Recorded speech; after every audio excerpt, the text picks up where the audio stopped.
Greetings, dear subscribers and casual listeners of my channel. Today we continue exploring the deleted and altered scenes from the Harry Potter film series, and this time we're diving into Part 4, The Goblet of Fire. Just like The Prisoner of Azkaban, this film has no official director's cut, so all we have are a few rare fragments that have survived online. Yet among them, there are real gems worth your attention. Enjoy watching. Number 1, the Hogwarts Anthem. Let's start with perhaps the warmest and most nostalgic scene. After the grand entrance of the Durmstrang and Beauxbaton delegations, the director originally planned that Hogwarts students would perform the school anthem under Dumbledore's direction. The scene turned out funny and full of atmosphere. A slightly rough-edged Dumbledore, in the spirit of his famous "Did you put your name in the Goblet of Fire?"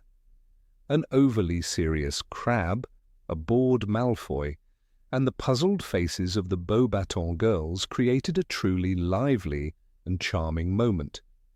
It was the kind of scene that united everyone, students and teachers alike.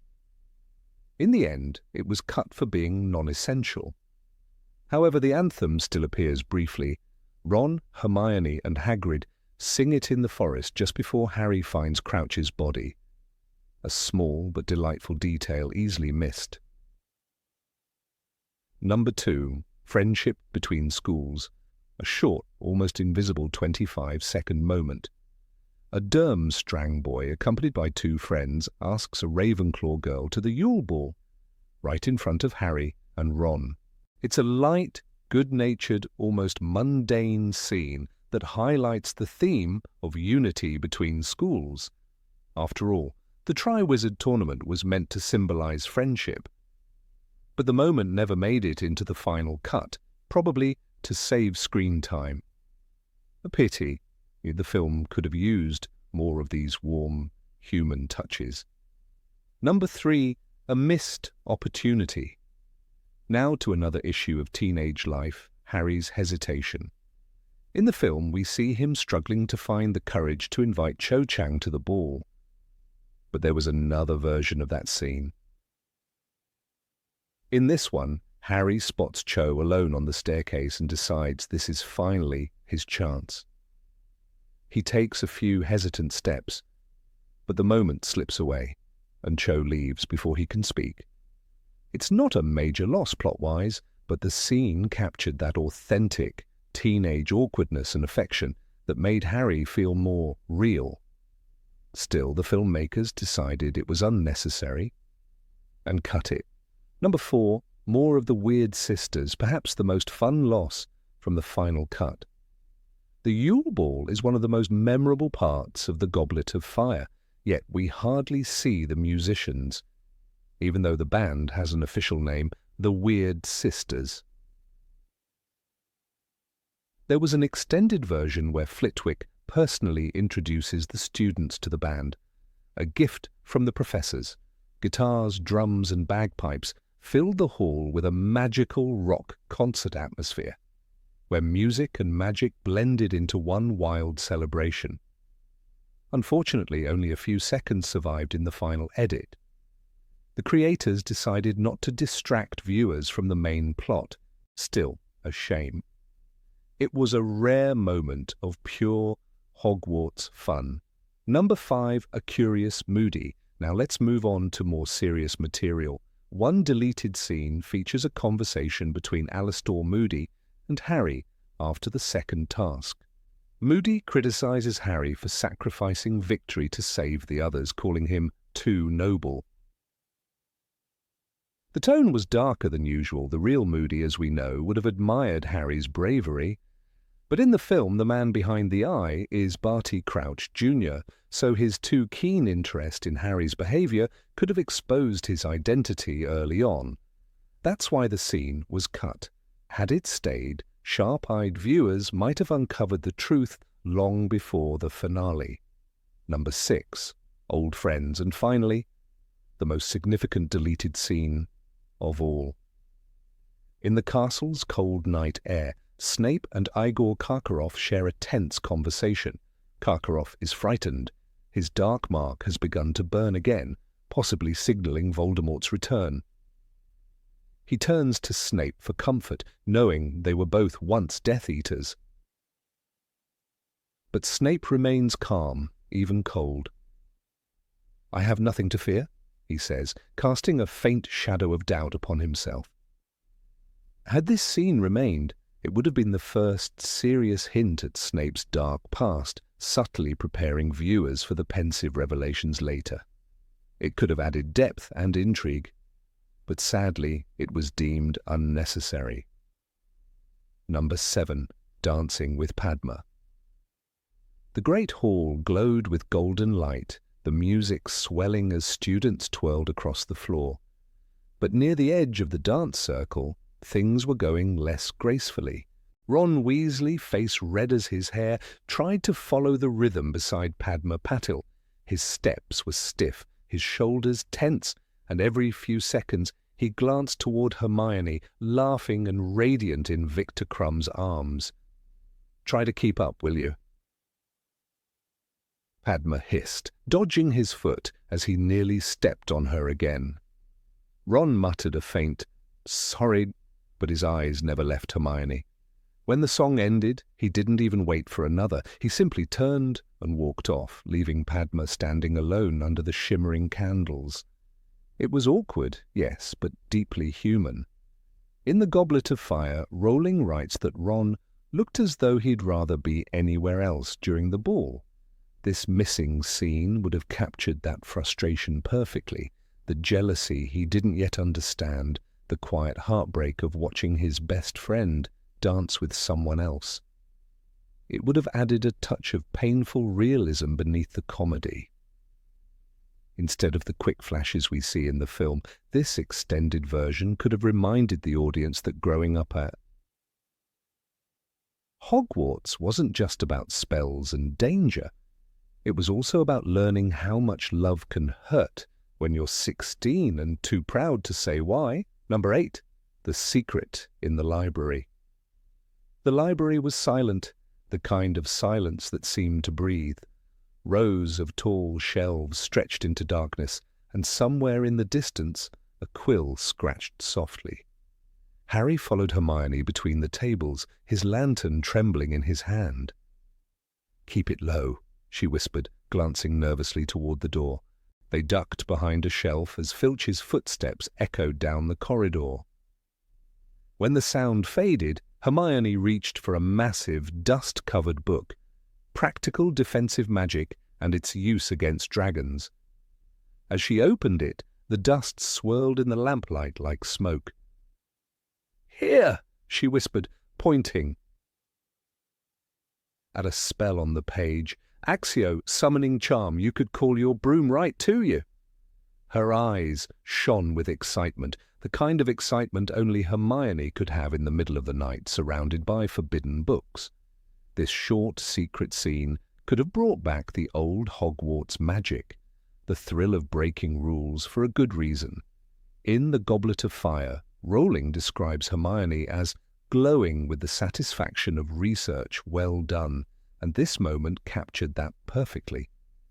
It wasn't just about finding a spell, it was about the bond between two friends who trusted each other enough to sneak through the castle in the dark.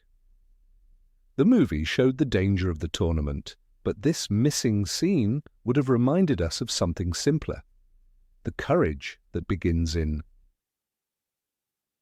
whispers, candlelight, and friendship among the shelves of the Hogwarts library. Number 9. Moody and the Invisibility Cloak. The corridor was dark, lit only by the floating torches along the walls. Harry moved carefully beneath the invisibility cloak, clutching the heavy golden egg to his chest. The echoes of cheering from the first task still rang in his ears, and he wanted nothing more than to reach the Gryffindor common room unseen. Then, out of nowhere, a low voice cut through the silence.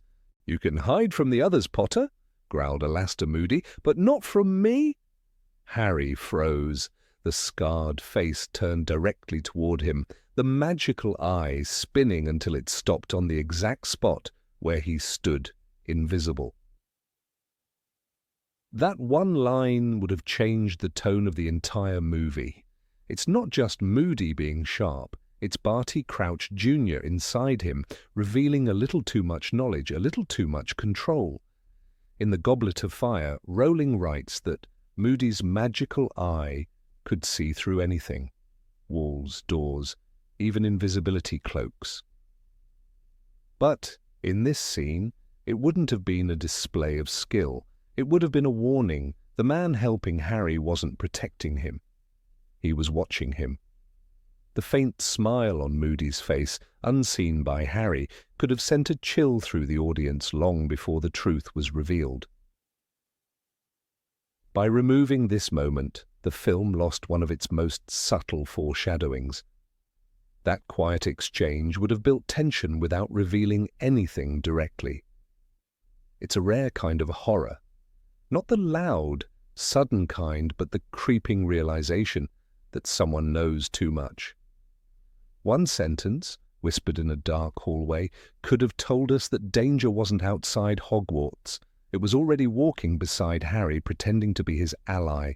Number 10. Argument by the fireplace. The fire went out, leaving only smoke curling in the air where Sirius's face had been.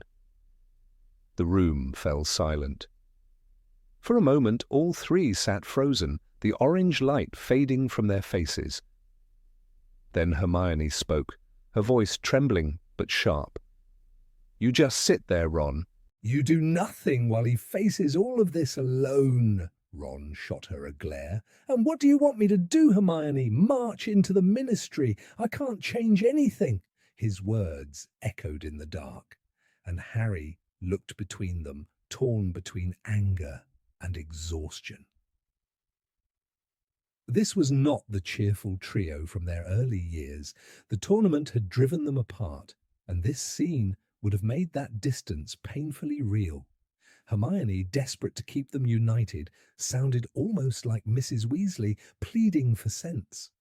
Ron, tired of always being second best, hid his fear behind sarcasm. Harry, silent, felt the weight of both their voices pressing on him. In the Goblet of Fire, Rowling describes Ron as pale and miserable after realizing how dangerous the tasks truly were. This missing moment would have shown that realization breaking through, not with words of comfort, but with anger. If it had been included, the argument by the fireplace could have deepened their bond instead of breaking it. It would show that friendship is not built on perfect loyalty, but on confrontation, fear, and forgiveness. When Ron says, "I can't change anything," it's the cry of a boy who feels powerless in a world too big for him. And Hermione's tears, silent and genuine, would remind us that their courage comes not from spells, but from the strength to stay together when everything else falls apart. Number 11.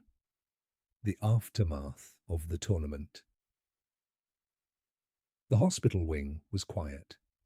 Only the soft ticking of the clock and the faint rustle of sheets broke the silence. Harry sat on the edge of his bed, staring at his hand. The mark from his battle with Voldemort still burned faintly, a thin reminder of the pain that refused to fade. Outside, the sky was beginning to pale, the first light of morning creeping over the castle walls. Dumbledore entered slowly, his footsteps barely audible. He didn't speak at first. He simply stood beside Harry, looking at the boy who had seen death again, too young, too soon. Finally, he said, "Time does not heal, Harry. It only gives us the chance to learn how to live with the pain."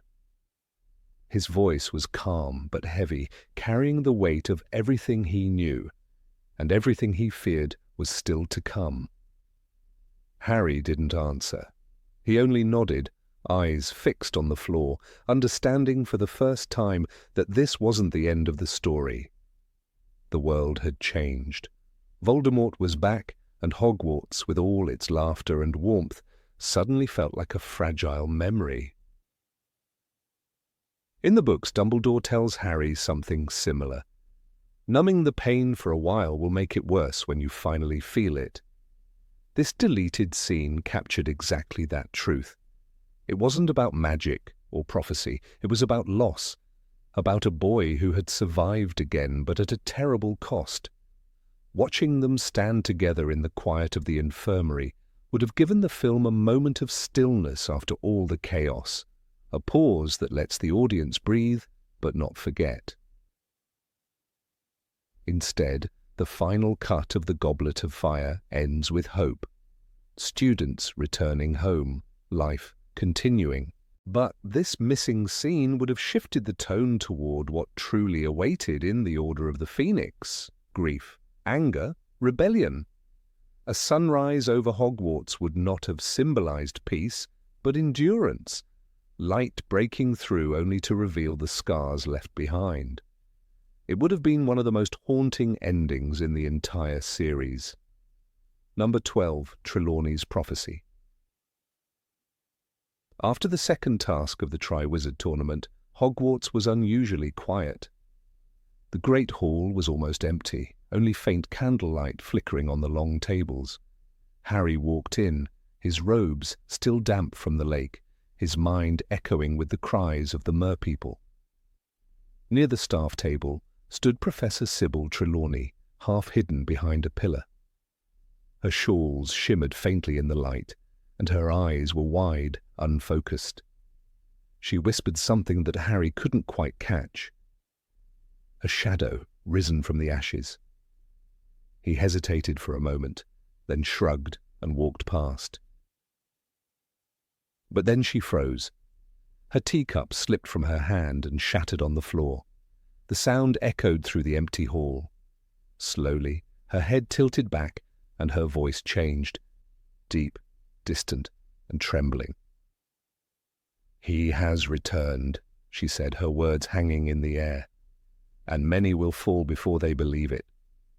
Her pupils vanished, her body stiffened, and for a few seconds she seemed possessed by something far greater than herself. Then, as suddenly as it began, it ended. She blinked, looked around in confusion, and muttered, "Oh dear. Was I talking again?" This moment would have tied directly into her earlier prophecy from The Prisoner of Azkaban, when she predicted that the Dark Lord will rise again, greater and more terrible than ever before. In the books, Dumbledore himself admits that Sybil has made only 2 real prophecies, both about Voldemort. Including this scene in the Goblet of Fire would have reminded the audience that Trelawney is not just a comic relief character with big glasses and perfume. Beneath the eccentricity lies a terrifying, unexplainable gift, one that connects her fate to Voldemort's return. By cutting this sequence, the filmmakers removed what could have been one of the eeriest and most poetic moments in the movie. Imagine Emma Thompson standing alone in that silent hall, her voice echoing like a ghost's warning. It would have given the story a haunting chill long before the graveyard scene, a whisper that death was already coming. The prophecy didn't need explosions or effects, just her trembling voice and Harry, unaware, walking away, as the audience feels the world of Hogwarts slowly beginning to darken. Number 13, Karkaroff and Draco. In one of the earliest drafts of Harry Potter and the Goblet of Fire, there was a scene between Igor Karkaroff and Draco Malfoy that never made it to the final cut. It took place in the courtyard of Hogwarts just after the arrival of the Durmstrang delegation. The winter wind was blowing and snowflakes drifted around the stone archways. Draco, standing a little too proudly, said with a smirk, "My father's heard something about what's coming in the tournament." Karkaroff, dressed in his heavy fur cloak, gave him a cold look and replied, "Your father talks too much." That single line would have carried more weight than it seemed, a warning almost, and a trace of fear from a man who knew exactly what Lucius Malfoy was capable of. In the books, Karkaroff's fear of Voldemort's return was one of the defining aspects of his character. Rowling wrote that Karkaroff's face was white, his eyes darting toward the dark mark burning on his arm. He was a man haunted by his past, someone who had betrayed fellow Death Eaters to save his own skin. Placing him face to face with Draco would have added a fascinating dynamic, a coward recognizing in the young Malfoy the shadow of his father's old loyalties. For a brief moment, we could have seen Karkaroff's mask of confidence crack, revealing the dread beneath. This missing interaction could also have deepened Draco's character. In the films, he remains mostly a schoolyard antagonist, but this moment might have hinted at how close the Malfoys still were to the circle of Death Eaters, and how even other dark wizards distrusted them. Karkaroff's sharp tone, his warning that Lucius talks too much, could have sounded like a prophecy of his own doom. He knew what happened to those who couldn't keep secrets once Voldemort returned. The tension between them would have been icy and subtle, the kind of scene that says more in silence than in action. By removing it, the filmmakers erased a layer of quiet political tension that ran through Rowling's fourth book. The story of the Goblet of Fire isn't just about the tournament, it's about old alliances stirring beneath the surface, about fear returning to the wizarding world. That one short exchange between Karkaroff and Draco would have shown that fear spreading through Hogwarts like a chill, a sign that darkness was already seeping back in long before Voldemort rose again. Number 14, the conversation with Crouch. Bartemius Crouch, Sr., was a man built entirely from order. His hair, his voice, even the sharp angles of his sentences seemed crafted to uphold discipline. Yet in the cut scene from Harry Potter and the Goblet of Fire, all that precision collapses. The version that never reached the screen offered one of the most unsettling moments in the story, a rare glimpse of power crumbling under invisible control. Harry meets Crouch not as the commanding official of the Ministry, but as a trembling ghost of himself wandering Hogwarts' shadowed corridor. His robes are disheveled, his eyes wild with something that is not entirely his own. In his shaking hands, he clutches a letter for Dumbledore.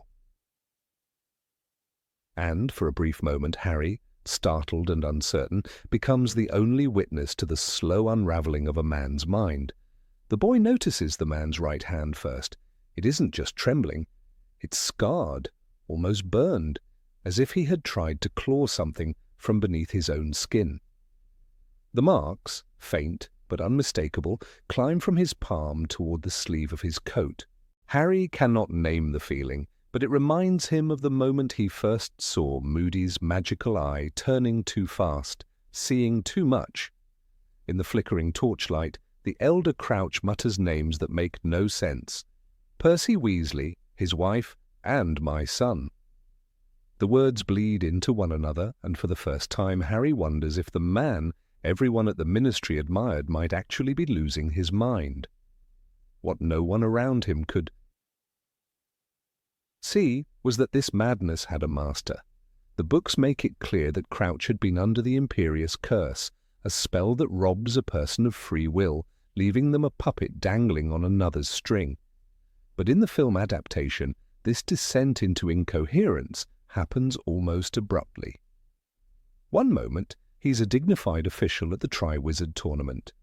The next, he's found dead in the forest, reduced to a plot point. The missing corridor scene would have changed everything. It would have shown that madness was not spontaneous, it was imposed. Had it remained, Crouch's shaking hand, his trembling voice, and the pleading eyes begging Harry to find Dumbledore would have revealed the true horror of the Imperious, the erasure of identity from the inside out. In J.K. Rowling's text, the signs were always there. He looked as though he had been travelling for days, the book reads. His face was unshaven and his expression wild. This line in the novel captures the same fragility that the deleted scene would have visualized, a man who has wandered too long between reason and chaos. By showing that encounter earlier in the story, the filmmakers could have built a haunting tension leading up to his death. We would have seen the spell not just as a dark trick, but as a slow, invasive poison. Every movement of Crouch's hand would have carried the invisible weight of his son's control. Bartemius Crouch Jr., hiding in plain sight as Mad-Eye Moody, is a villain of mirrors. His genius lies not in brute force, but in the art of mimicry, borrowing another man's face, another man's mannerisms, another man's authority. The missing corridor scene would have deepened that contrast. While the son maintains perfect control of his disguise, the father stumbles, stripped of his reason. The two Crouches, both enslaved in different ways, one by the will of his son, the other by his thirst for vengeance, mirror the theme of twisted inheritance. Without that encounter, the film loses part of the tragic poetry that Rowling wrote into their story. In the cut moment, Harry would have been forced to make a choice: run to Dumbledore immediately or question what he had seen. The letter Crouch thrusts toward him becomes a silent cry for help, but Harry, confused and frightened, hesitates. That hesitation could have planted seeds of guilt that bloom later when he learns of Crouch's death. Instead, the movie shifts directly to the forest discovery, where the body is already cold. The human tragedy behind it, the man trying desperately to fight his unseen master, never gets its breath of life.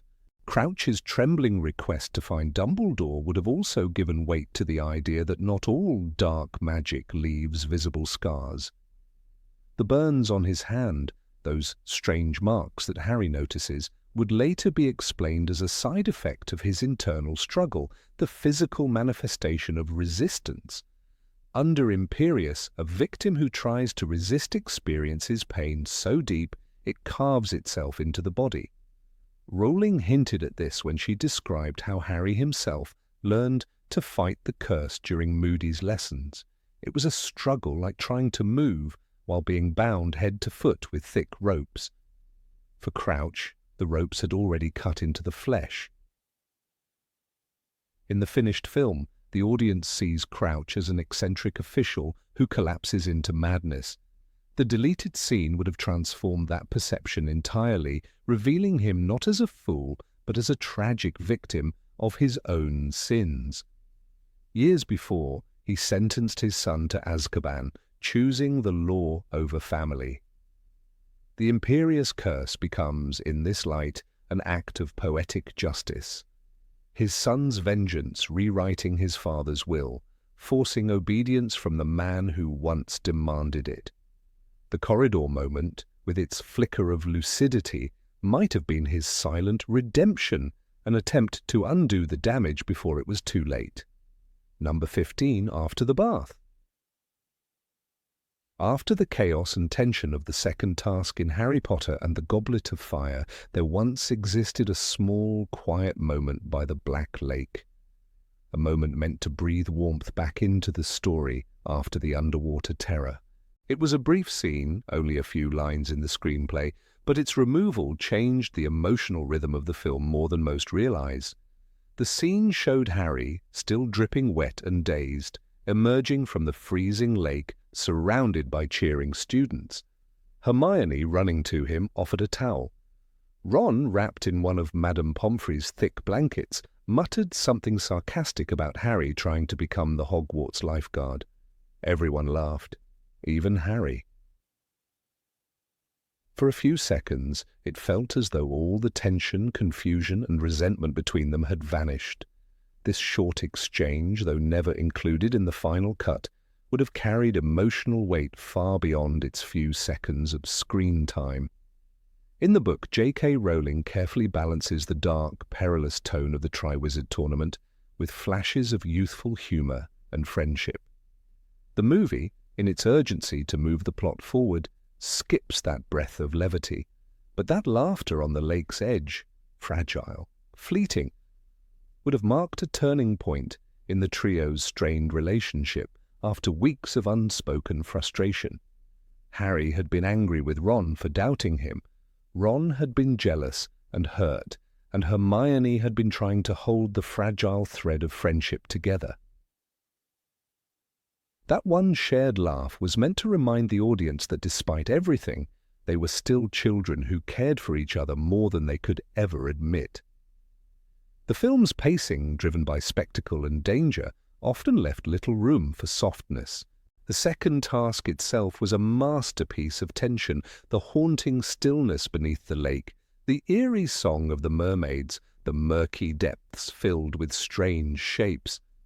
Harry, moving slowly through the dark water, faced the moral question that defined him, whether to save only his hostage, Ron, or also to risk his success for others.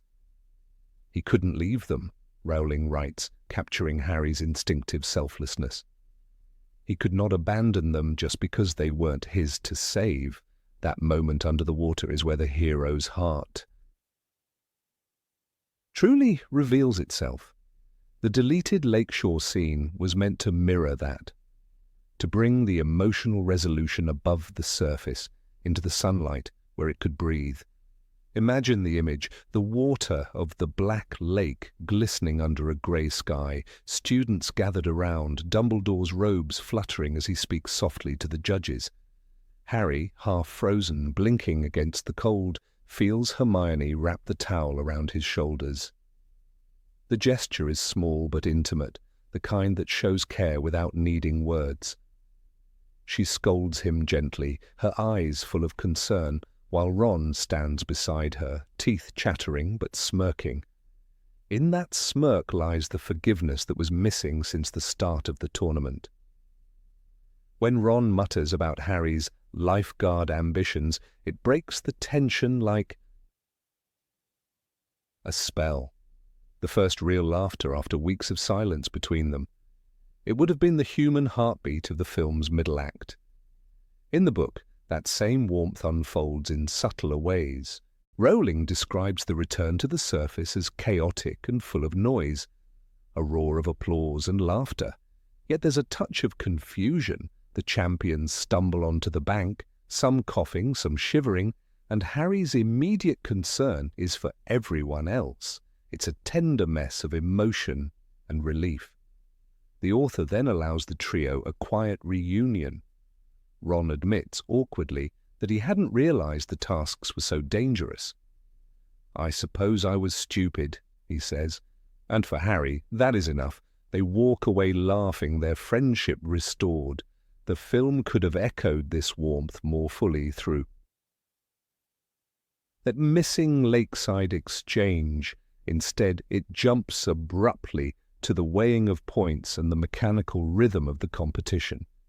The tone of Goblet of Fire as a film often swings between high-stakes drama and awkward teenage humor, and editors frequently cut transitions that could make those shifts feel natural. The lakeshore scene was designed as one such transition, a sigh between storms. It would have reminded the audience that behind the legend of the boy who lived and the deadly tournament stood a boy who still needed a towel, a laugh, and two friends who understood him. These moments are the emotional scaffolding of the saga, yet they're often the first to vanish in adaptation. In removing that laughter, the film sacrificed a piece of the humanity that made Harry's story more than a tale of magic and danger. Visually, it would have been beautiful. The cinematography of the Black Lake scenes already carried a mythic tone, the silvery water, the mist, the crowd reflected on the surface like ghosts. To show Harry, Ron, and Hermione in that same frame, united again after weeks of distance, would have been symbolic. The lake had tested them, both literally and emotionally. Harry had faced his deepest fear, losing those he loved, and Ron, forced to experience being the one rescued, saw for the first time what it meant to be in Harry's shadow and still loved by him. Their laughter on the shore would have been the surface reflection of everything that happened beneath. Number 16. Fleur and her sister. When readers met Fleur Delacour in Harry Potter and the Goblet of Fire, they encountered a character wrapped in beauty and mystery. Her silver-blonde hair shimmered like moonlight, her accent carried a certain charm, and her confidence filled every room she entered. In the film, however, that depth of character was reduced to a handful of graceful gestures and a few lines. The essence of Fleur, her pride, her vulnerability, her gratitude, was mostly left out of the cinematic retelling. Nowhere is this more evident than in the missing moment that follows the second task, when Fleur thanks Harry for saving her sister, Gabrielle. In the book, this quiet act of humility transforms Fleur from a distant figure into someone undeniably human. Without it, the movie's version of Fleur feels incomplete, beautiful but hollow, a fleeting presence rather than a person whose journey mirrors courage and warmth. In J.K., Rowling's text Fleur is not simply a Veela descendant meant to dazzle the audience. She is a competitor shaped by pride, loyalty, and genuine affection for her sister. During the second task, when the champions must retrieve something dear from the depths of the Black Lake, Fleur fails to complete the challenge. She is attacked by Grindylows, and her younger sister Gabrielle remains unconscious beneath the water. Harry, believing all 4 hostages are in danger, rescues not only Ron but also Gabrielle, risking his own safety to do so. When Fleur learns what he has done, her gratitude cuts through the tension of the Triwizard Tournament. Rowling writes, "You saved her, even though she was not your hostage. I thank you very much." That moment, soft yet powerful, defines Fleur far more than any scene of magical competition or flirtatious smile. In the film adaptation, Fleur's emotional range is flattened. We see her scream when she fails to reach Gabrielle, and later she hugs her sister when she is brought back to the surface. But the true aftermath, her recognition of Harry's selflessness, never appears. The scene in the hospital wing, where she visits him and softly calls him a true champion, is entirely missing. The omission may seem small, but it alters how the audience perceives her. Without her gratitude, Fleur remains an image of perfection, beautiful, proud, and somewhat detached. With that scene, she becomes a sister, a young woman touched by kindness, capable of humility and sincere emotion. Rowling's Fleur was always more complex than her cinematic reflection. Beneath the surface of pride lay insecurity, the desire to prove she was more than her beauty or her Veela heritage. When she thanks Harry, she exposes a rare vulnerability. She acknowledges that her strength faltered and that someone else's courage saved what mattered most to her. It is not easy for someone as proud as Fleur to admit such a thing, especially to a rival. That is why the moment in the hospital wing carries such quiet power. It is not just a thank you, it is a confession that compassion means more than victory. This subtle transformation of Fleur's character resonates throughout the rest of the series. In Harry Potter and the Half-Blood Prince, she reappears, engaged to Bill Weasley. Many readers were surprised by her return, the haughty competitor from Beauxbatons marrying into the modest, warm-hearted Weasley family. Yet for those who remembered the hospital wing scene, the connection made perfect sense. The Fleur who had once thanked Harry with tears in her eyes was capable of love and loyalty beyond appearances. She was not just the part Veela beauty, but a woman who valued bravery and goodness even when it came from someone else. In the book, her words linger with sincerity. You saved her even though she was not your hostage. There is no vanity in that line. It is stripped of performance, a moment of pure emotion. Readers felt the shift immediately. Fleur was no longer a foreign stranger in the tournament, but someone who had shared a deeply human moment with Harry. The audience saw her pride tempered by gratitude, her beauty framed by compassion. That balance between grace and humility is what makes Rowling's Fleur memorable. The film, however, traded emotional depth for spectacle. The Triwizard Tournament in the Goblet of Fire movie focuses on action, dragons, mazes, underwater battles, leaving little room for the quieter scenes that reveal who the characters truly are. Fleur's missing moment is a casualty of that shift. We see her as part of the background of competition, her presence defined by elegance rather than emotion. When she later claps for Harry or stands beside him, the gestures lack context. Viewers who never read the book may wonder why she behaves with such warmth toward him, unaware of the bond forged under the Black Lake and sealed in gratitude. That absence changes more than just Fleur's portrayal. It affects Harry's as well. In the book, his choice to save Gabrielle reinforces his moral compass. He does not act for glory, but for decency. Fleur's thanks confirm that goodness. Her words serve as recognition from a rival who once saw him as just another competitor. Without her gratitude, the film leaves that act of selflessness, floating, unacknowledged, almost forgotten in the rush of scenes that follow. Number 17, the talk with Neville. The moment when Neville Longbottom quietly handed Harry a small slimy plant in the Goblet of Fire may seem trivial to some viewers, yet it carries a kind of understated magic that defines both characters. In the film, this moment is presented simply. Neville provides Harry with the knowledge that Gillyweed will help him breathe underwater during the second task of the Triwizard Tournament.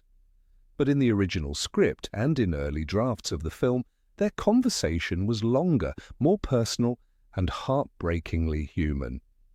It revealed a moment of emotional truth between two boys who, in very different ways, were struggling to understand what bravery really meant. Neville's deleted confession, his quiet admission that he sometimes thought he had been sorted into Gryffindor by mistake, was not just another line of dialogue. It was the mirror of his entire story. The books had shown again and again that Neville's courage was the quiet kind, born not of pride or impulse, but of endurance. From his trembling attempt to stop Harry, Ron, and Hermione from sneaking out in the Philosopher's Stone, to his painful memories of his parents' torture at the hands of Bellatrix Lestrange, Neville's bravery existed in the shadows. And this particular conversation, had it remained in the film, would have been the moment when that bravery began to be recognized not only by the audience, but by Harry himself. In the books, J.K. Rowling often emphasized that courage is not the absence of fear, but the decision to act despite it. She once wrote through Dumbledore's voice, "It takes a great deal of bravery to stand up to our enemies, but just as much to stand up to our friends." Neville had already proven this once, but the missing scene would have added something new. An intimate look at his self-doubt. It would have shown that even heroes in the making can question their own worth. When Neville told Harry he wasn't sure he belonged in Gryffindor, it was a confession from a boy who had been laughed at, forgotten, and underestimated since his first day at Hogwarts.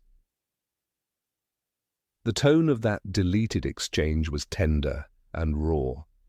Harry, who by that point had already faced dragons, dark wizards, and public humiliation, saw in Neville something he hadn't seen in himself: vulnerability without bitterness.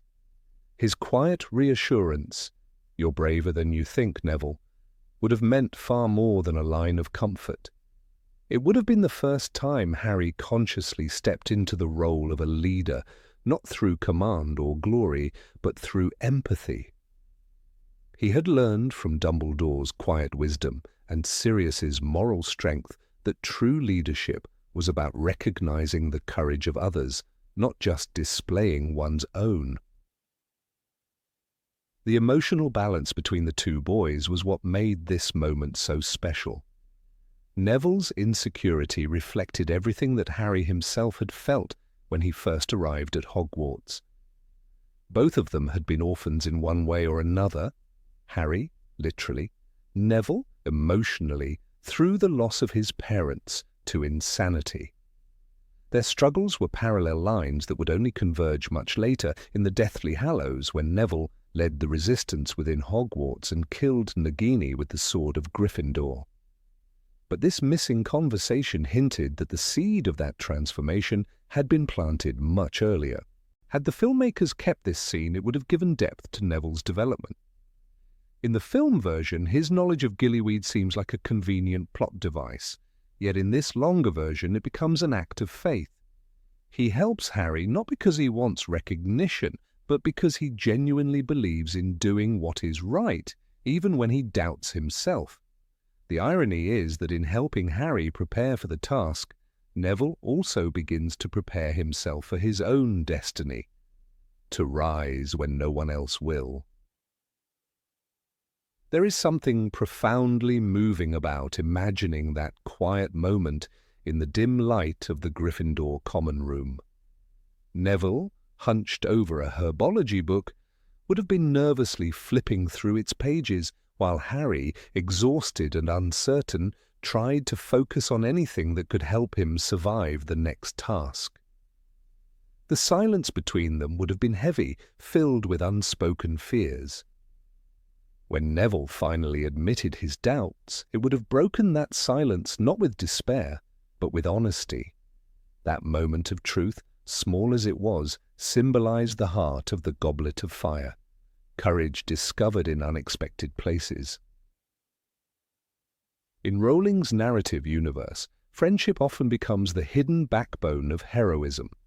Without Hermione's intellect, Ron's loyalty, or Neville's faith, Harry's victories would have been impossible. The cut scene was a moment where this theme quietly glowed. Neville's admission wasn't weakness, it was a confession that made him human.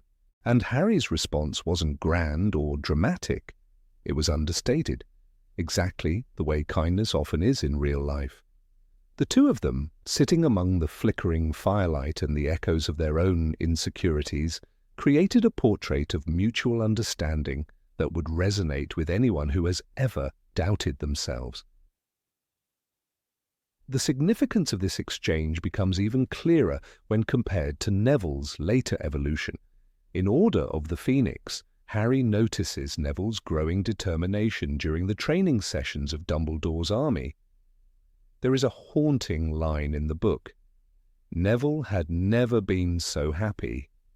The DA gave him a place where he could finally prove himself.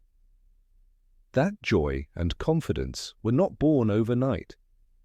They were the result of moments like the one that was deleted from the film. The faith that Harry showed in him during the Goblet of Fire was the spark that allowed Neville to begin believing in himself. It is also worth noting that this deleted moment would have subtly reflected Dumbledore's own teaching methods. The headmaster often guided students without them realizing it, allowing them to find their own strength through experience. Harry unknowingly was beginning to do the same for Neville. It was a passing of the torch, the moment when one student started to embody the compassion and encouragement of the teacher he admired most. The conversation's omission in the final cut of the movie stripped away this quiet but powerful symbolism. Moreover, the emotional texture of that scene would have deepened the film's portrayal of Gryffindor as more than a house of fearless warriors. Too often the films reduce bravery to bold acts, facing dragons, fighting Death Eaters, defying villains. But the heart of Gryffindor, as Rowling wrote it, lies in those who confront their fears when no one is watching. Neville's confession and Harry's reassurance embody that truth better than any battle scene could. Courage, the story suggests, can exist in trembling voices and hesitant smiles just as much as in shouted spells and heroic duels. It is striking how this moment, though removed, still ripples through the later films. When Neville stands before Voldemort in the final battle and declares that Dumbledore's army is still fighting, we can almost hear the echo of that earlier exchange. The boy who once believed he didn't belong in Gryffindor is now the one reminding others what Gryffindor stands for. His voice, firm and unwavering, carries the memory of every quiet word that helped him become who he was meant to be. And somewhere in that memory there is Harry's gentle affirmation. You're braver than you think. The tragedy of this scene's deletion is not that it deprived the audience of more screen time for Neville, but that it robbed the story of a moment of humanity. Films thrive on spectacle, dragons, tournaments, magical duels. Yet the essence of Harry Potter has always been its humanity. The friendship between two boys in a castle filled with ghosts and monsters carries more weight than any spell. In that brief conversation, two destinies touched, and two heroes were quietly born. It is easy to overlook how much these subtle emotional exchanges shape our understanding of the characters. The Harry we see after the Triwizard Tournament is no longer just a survivor. He is a leader who understands the importance of faith in others. And Neville, though still shy and awkward, begins to walk a little taller, speak a little louder, and believe that perhaps the Sorting Hat hadn't made a mistake after all. Their friendship becomes a reminder that courage is contagious, that one person's belief can ignite another's. Even without the deleted dialogue, the spirit of that scene lingers throughout the saga. It can be felt in every moment when Neville refuses to back down, from his trembling participation in the Battle of the Department of Mysteries to his unyielding defiance in the face of Voldemort himself. It can also be seen in Harry's growing compassion for those around him, his instinct to lift others rather than simply fight alone. The bond between them, forged in that unseen conversation, became one of the most meaningful threads in the tapestry of Hogwarts. If the film had included Neville's confession and Harry's quiet reassurance, it might have changed how many viewers saw both characters. It would have shown that even heroes have moments of doubt, and that bravery often begins with someone simply saying, "I believe in you." It's a small sentence, but in the world of Harry Potter, small sentences have the power to move mountains. Number 18. The Gryffindor Dormitory Scene. After the chaos of the first task, the golden egg became both a trophy and a mystery. Harry Potter kept it close, staring at its gleaming surface as if it would eventually reveal its secrets on its own. In the Goblet of Fire, J.K. Rowling left much of that tension lingering. The reader knew the egg contained a clue, but the exact nature of Harry's struggle with it remained mostly summarized. There was, however, a small and almost comical episode that existed in early drafts and shooting notes. A scene inside the Gryffindor boys' dormitory where curiosity and impatience led to one of the loudest mistakes Harry ever made at Hogwarts. It happened sometime between the first and second tasks late at night, when the excitement of the Dragon Challenge had faded and the dread of what was to come began to creep in.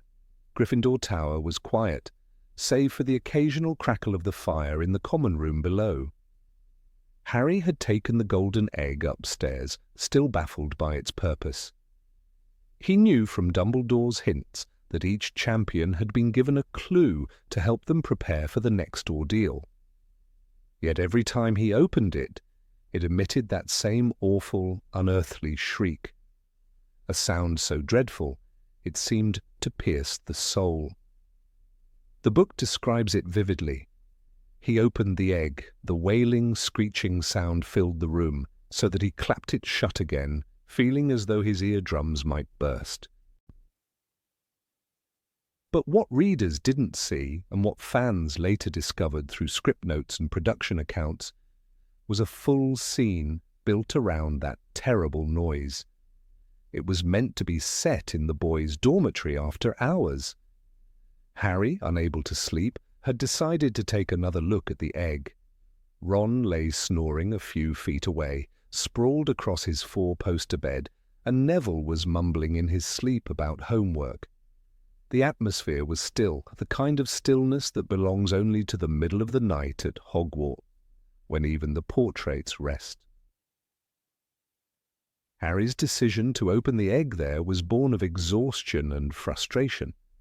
He had already tried opening it in the common room once, but the sound had sent Hermione covering her ears and the fat lady complaining through the portrait hole. This time he wanted to experiment in private. He thought maybe the sound would make sense if he listened differently, or if he focused on the rhythm rather than the noise.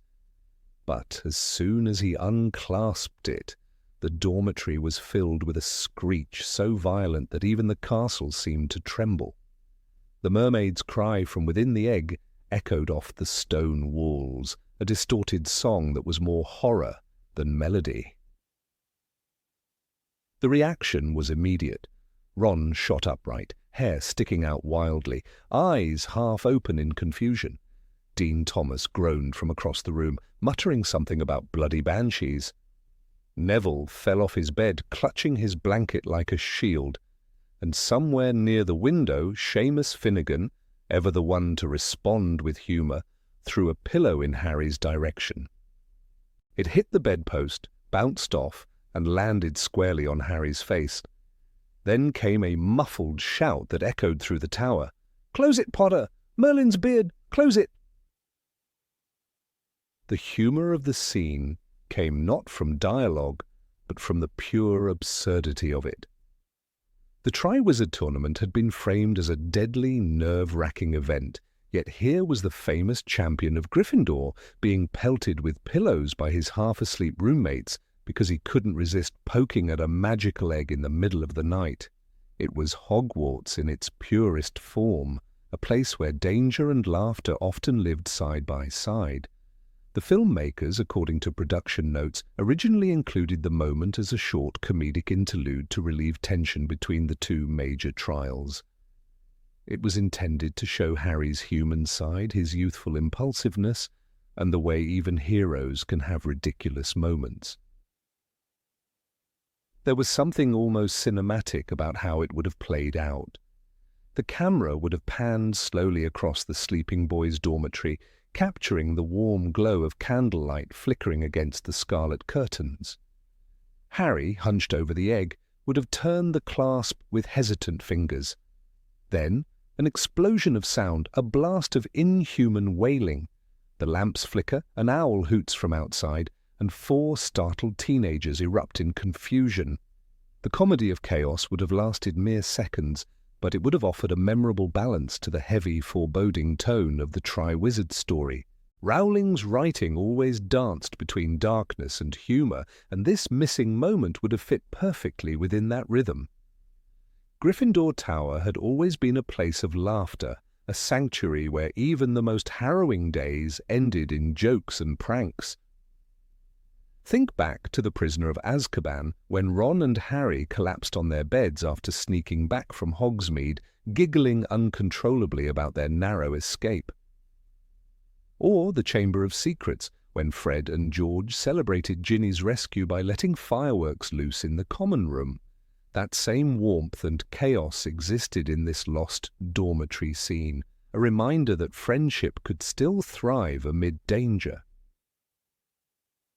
From a storytelling perspective, the deleted moment also highlighted Harry's isolation in a subtle way.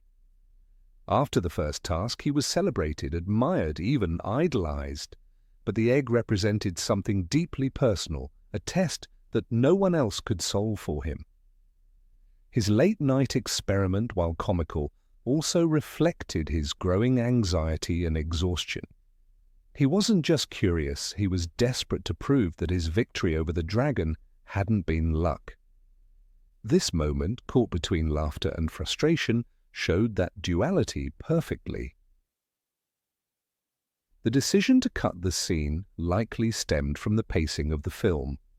The Goblet of Fire already struggled under the weight of condensing a 700-page book into a 2.5-hour movie. Scenes that didn't directly drive the main plot forward were trimmed, even when they provided texture and humor.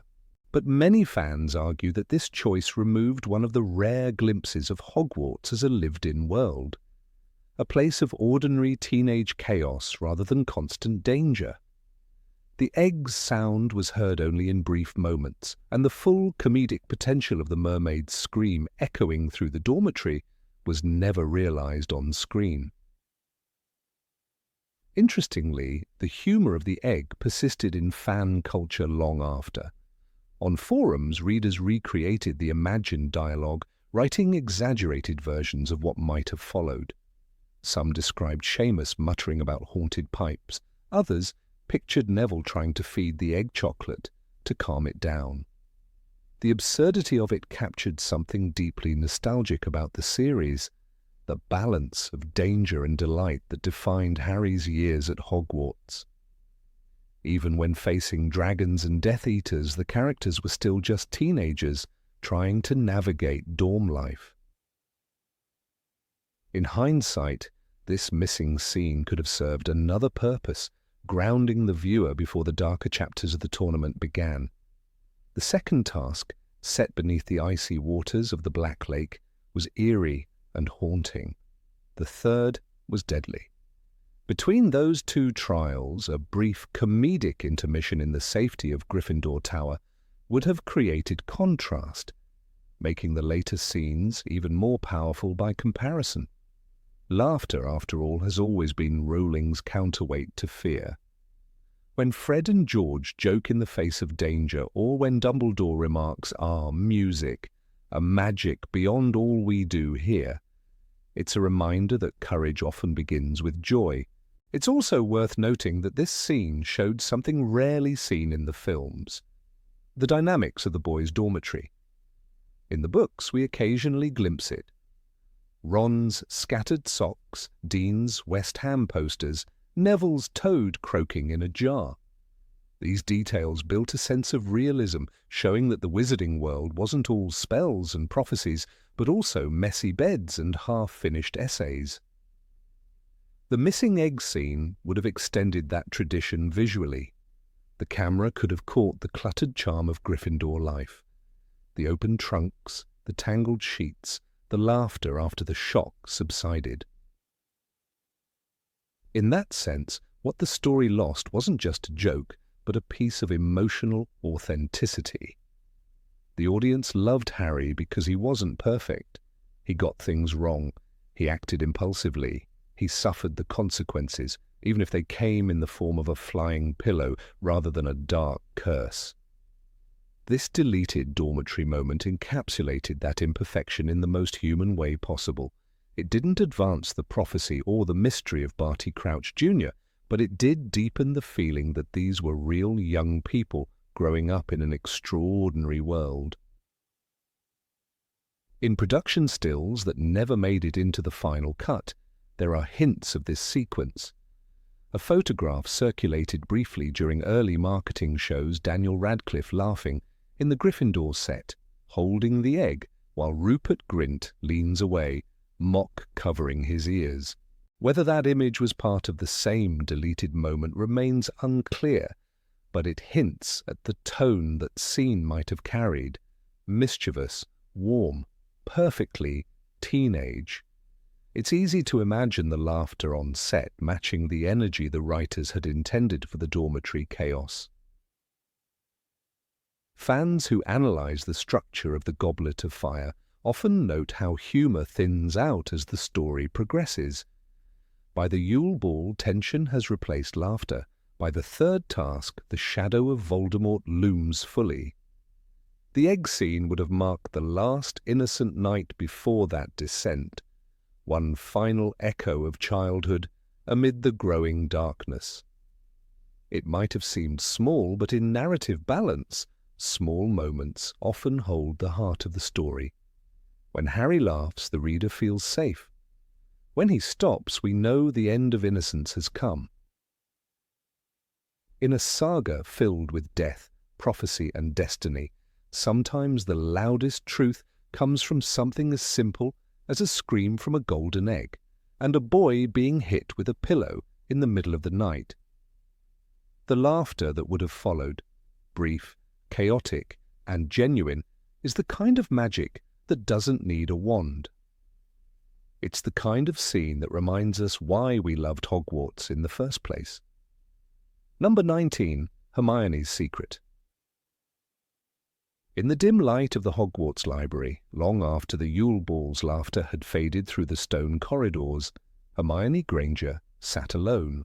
The silence of the room was almost sacred, only the faint scratching of a quill from a distant corner, and the occasional flicker of candlelight against the glass cases. Her elegant blue dress was crumpled at the edges. Her hair, once carefully arranged, had loosened into soft, frizzy curls. In front of her lay a copy of the Daily Prophet, folded open to the society section where Rita Skeeter's latest article was displayed. The bold, mocking headline read, "Hermione Granger, the heartbreaker of the Triwizard Tournament?" Her fingers trembled slightly as she traced the words, her eyes lingering on the inked photograph of herself and Victor Crumb dancing. She wasn't angry, not exactly. She was wounded. The article didn't merely twist the truth, it poisoned it. It called her a social climber who manipulates boys' affections for fame, and claimed she was torn between the affections of the famous Harry Potter and the celebrated Quidditch star Victor Crumb. Rita Skeeter's cruel pen had turned Hermione's awkward, genuine experience of being asked to the ball into a scandal. The girl who once prided herself on logic and learning had become, in the eyes of the wizarding world, a scheming temptress. That sting, the betrayal of being misunderstood, lingered far longer than any insult Malfoy could have thrown. What makes this lost moment powerful is not merely Hermione's tears, but her silence in the flickering light of the library. She sits with the article pressed flat on the table, whispering almost to herself that they twist everything. That small act, that quiet murmur, carried the weight of a girl beginning to realize the cost of being visible. The Hermione of earlier books had faced danger, monsters, and prejudice, but now she faced something far subtler: public scrutiny, gossip, and distortion. Her vulnerability was not in being attacked by a troll or cursed by a spell, but in being written about by a woman who thrived on destruction through ink and words. The scene, though filmed according to early production notes, never made it into the final version of Harry Potter and the Goblet of Fire. Its absence changed the emotional texture of the story. Without it, the later confrontation with Rita Skeeter in the Order of the Phoenix feels abrupt, almost without foundation. In the books, Rowling had carefully built this tension. When Hermione later says Rita Skeeter's going to pay for what she's done, her anger doesn't come from nowhere. It's born from humiliation, from that night in the library when she realized how powerless she was against lies published for profit. The article that wounded her most was not about magic at all. It was about perception. Skeeter had an uncanny ability to find a weakness and magnify it for entertainment. The wizarding public devoured such stories, proving that even in a world filled with dragons and spells, gossip remained the most potent force of all. Hermione's tears that night were not for Victor Crumb, nor for her pride, but for the realization that truth could be so easily rewritten by someone with a quill and a hunger for attention. In that hidden corner of the library, Harry Potter had reportedly appeared in the scripted scene, awkward, tired, still thinking of the ball's events. He finds Hermione clutching the newspaper and tries, in his simple, kind way, to comfort her. His words were written to be short and honest, reassuring her not to care about what others write. But Hermione's reply, soft, resigned, is what gives the scene its depth. She reminds him that the press will always come for him next, that they will write about you, Harry, because fame is a target. This subtle line would have foreshadowed everything to come: the propaganda of the Daily Prophet in the Order of the Phoenix, the Ministry's smear campaign, and even the public's willingness to believe lies about Dumbledore in the Deathly Hallows.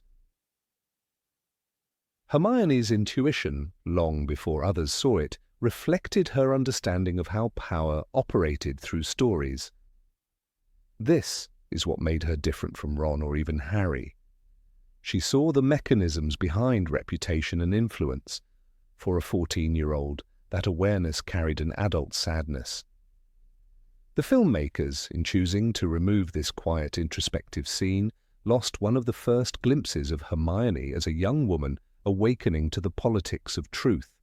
Not just a student solving riddles, but a thinker questioning justice in the magical world.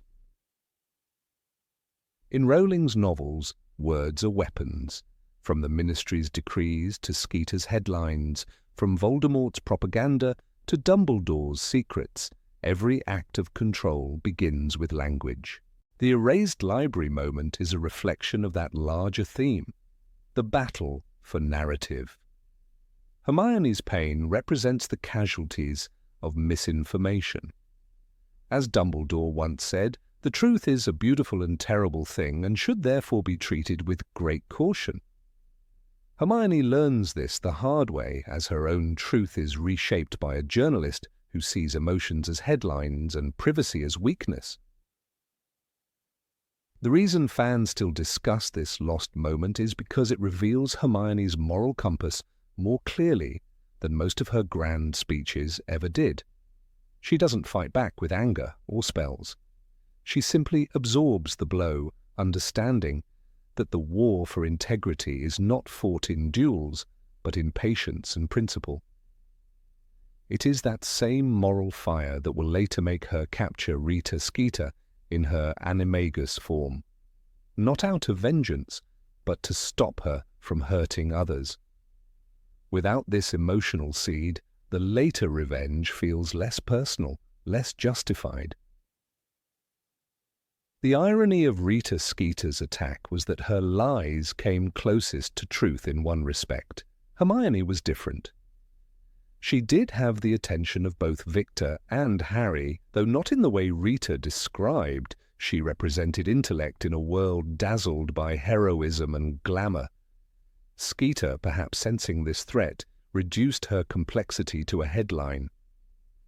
By the time Hermione whispers, "They twist everything," she's not just talking about an article, she's talking about a system that punishes sincerity.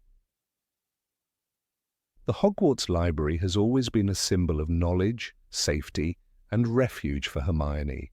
To set this emotional moment, there was a deliberate artistic choice. It transforms her sanctuary into a place of disillusionment. Surrounded by thousands of volumes of truth, she faces the bitter realization that truth alone doesn't matter if people prefer scandal. It's a haunting visual, a girl of knowledge lit by candlelight, realizing that facts cannot always defend her. Years later, in The Order of the Phoenix, when Hermione begins organizing Dumbledore's army and stands firm against the Ministry's disinformation, that strength traces back to this unseen moment. Her resilience isn't sudden.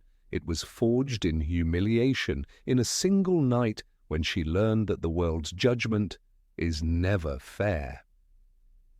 "You're as sane as I am," Luna Lovegood tells her later, a quiet acknowledgement that those who see the truth are often called mad. Hermione, too, learns that lesson early. The deleted scene also holds importance in defining Harry's own journey. His conversation with Hermione, had it remained in the film, would have subtly warned him of the storm to come. When the press later calls him delusional and attention-seeking, the words would echo Hermione's warning. It would have been a moment of shared understanding between them, strengthening the emotional bridge that later defines their friendship. The fact that she foresaw his persecution gives her role greater weight as not just a friend, but a moral observer of their world. Cinematically, the scene's removal altered more than pacing. It stripped away a quiet moment of emotional realism. Goblet of Fire rushes from spectacle to spectacle, dragons, dances, mazes. But this small, human moment would have grounded the film in vulnerability. It would have shown the cost of fame not in grand battles, but in personal despair. Emma Watson reportedly filmed the scene with tears, portraying Hermione's hurt with raw restraint. That footage remains unseen, locked somewhere in Warner Brothers archives, an invisible bridge between two films. If one listens carefully, though, echoes of that moment still ripple through the later movies. When Hermione tells Harry in Deathly Hallows, "You're a great wizard, you know," there's an undertone of someone who has always seen the real cost of his visibility. Her empathy, her courage, and her skepticism toward authority all trace back to the night she realized that truth could be stolen. It's a lesson that shaped her more deeply than any spell she ever learned. The scene, lost in editing, survives in memory, pieced together by fans, production notes, and the emotional logic of Rowling's world.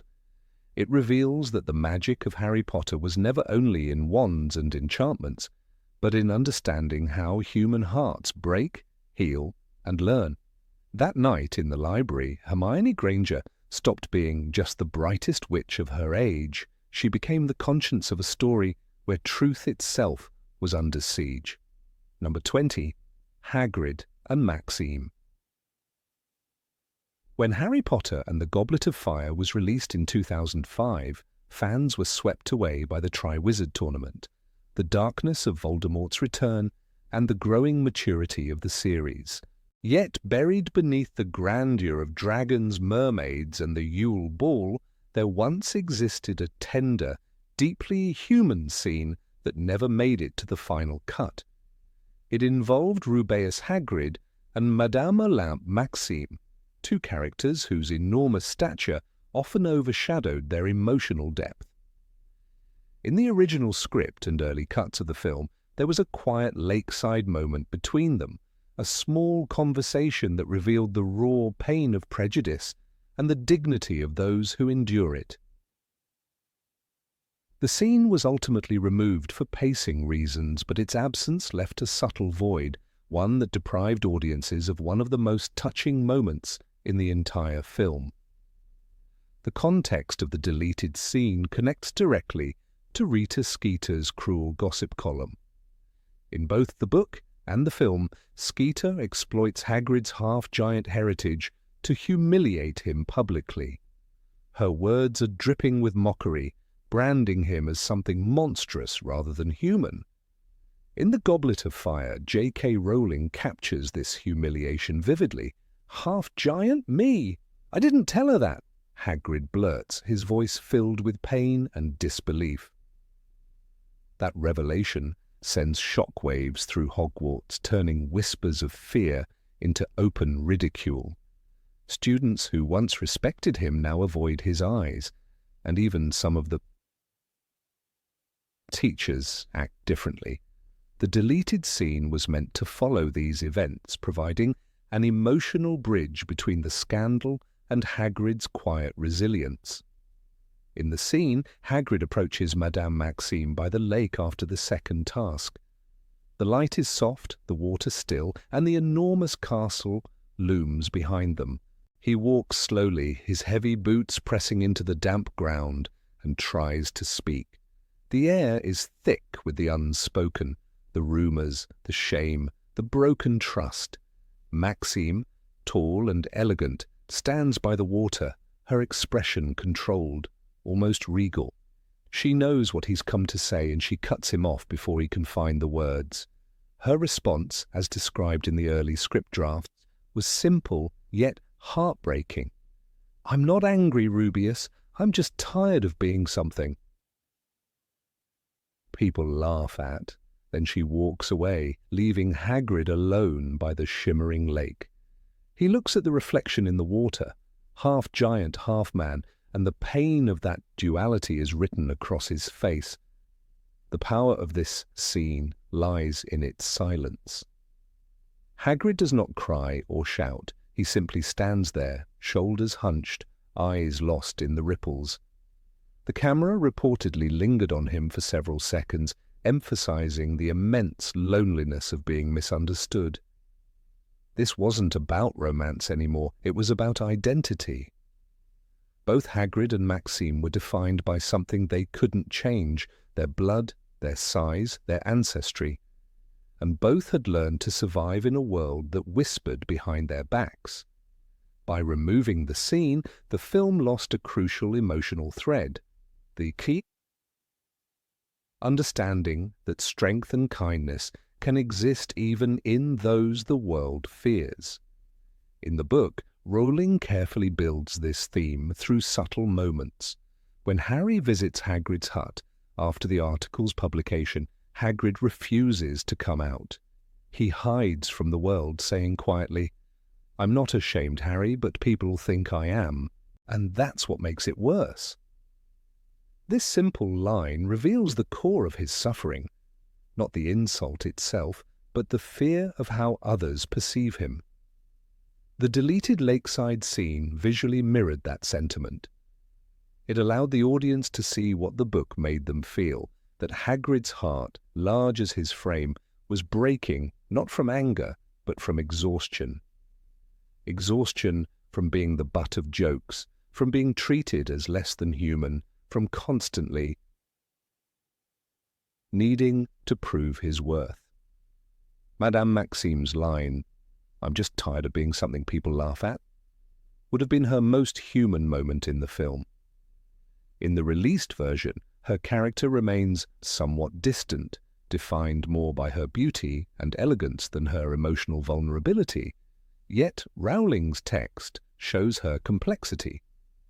During the Yule Ball, for instance, she speaks proudly of her school and culture, but when Hagrid mentions giants, she denies her heritage with an almost desperate intensity. "I do not know what you mean," she says coldly. That denial, that need to conceal who she is, speaks volumes. The deleted scene would have made that denial even more tragic, showing that it wasn't vanity, it was pain. It is easy to forget that both Hagrid and Maxime live between two worlds. To the giants, they are too human, to wizards, too monstrous. They belong nowhere completely. Rowling uses their characters to explore the cost of difference, how prejudice isolates even the kindest souls. In Goblet of Fire, Dumbledore says, "Differences of habit and language are nothing at all if our aims are identical and our hearts are open. But in the wizarding world, open hearts are rare." The scene by the lake was meant to be the visual embodiment of that idea. Two beings, both outcasts, trying to find dignity in a world that mocks them. The cinematography notes for the deleted moment, which have been shared in behind-the-scenes interviews, describe it as one of the few purely quiet interludes in an otherwise fast-paced film.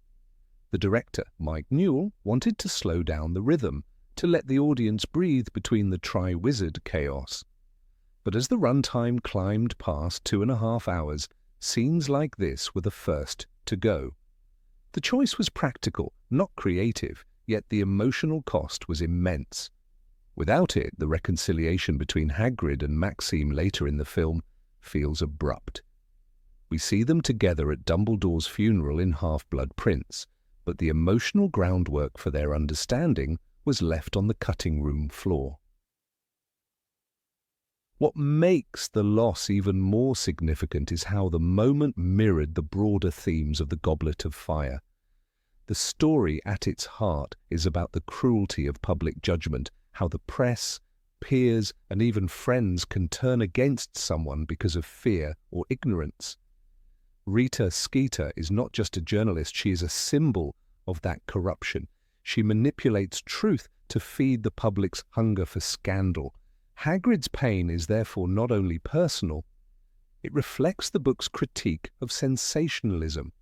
In a world obsessed with appearances, a kind-hearted half-giant becomes an easy target. Had the lakeside scene remained, it would have also deepened Harry's understanding of his mentor. Throughout the series, Harry learns courage not only from Dumbledore, but from Hagrid's quiet strength. Seeing Hagrid's vulnerability would have taught Harry and the audience that even the bravest people carry invisible wounds. The visual of Hagrid standing alone by the lake would have echoed the image of Harry himself, often isolated, staring into dark waters, searching for answers. Both characters, in their own ways, are bound by loneliness and the constant fight to be seen as they truly are. Behind the decision to cut the scene was a tension familiar to any adaptation, the struggle between spectacle and subtlety. The Goblet of Fire was the first Harry Potter film to embrace blockbuster scale, dragons, underwater worlds, and vast crowds. But within that spectacle, small emotional beats often got lost. The lakeside scene was never meant to dazzle, it was meant to breathe. It reminded viewers that behind every grand magical event lies the simple, universal ache of wanting to be understood.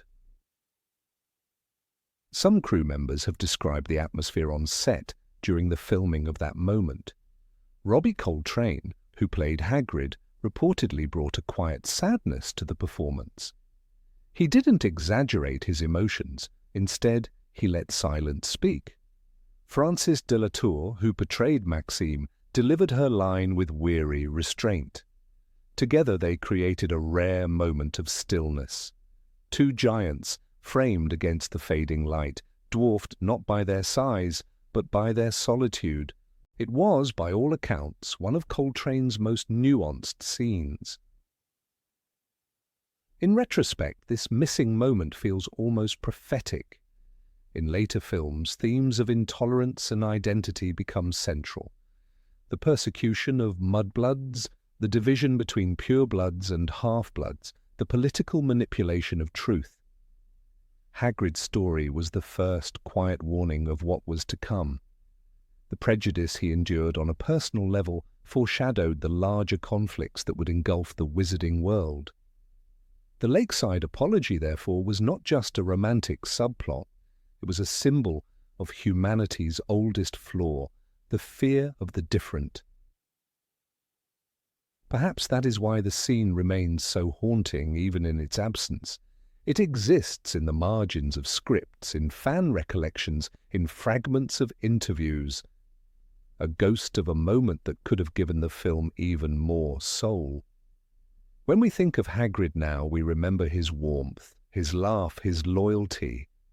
But behind that kindness was always sorrow. The deleted scene would have shown it in full. A man who had endured mockery all his life, yet still approached the world with an open heart. Standing alone by the lake, reflected in still water, Hagrid was every person who has ever been misunderstood, every soul who has carried the weight of being different and refused to let it harden them. Number 21. The Last Glance. The ending of Harry Potter and the Goblet of Fire that audiences saw in theatres was one of triumph and exhaustion.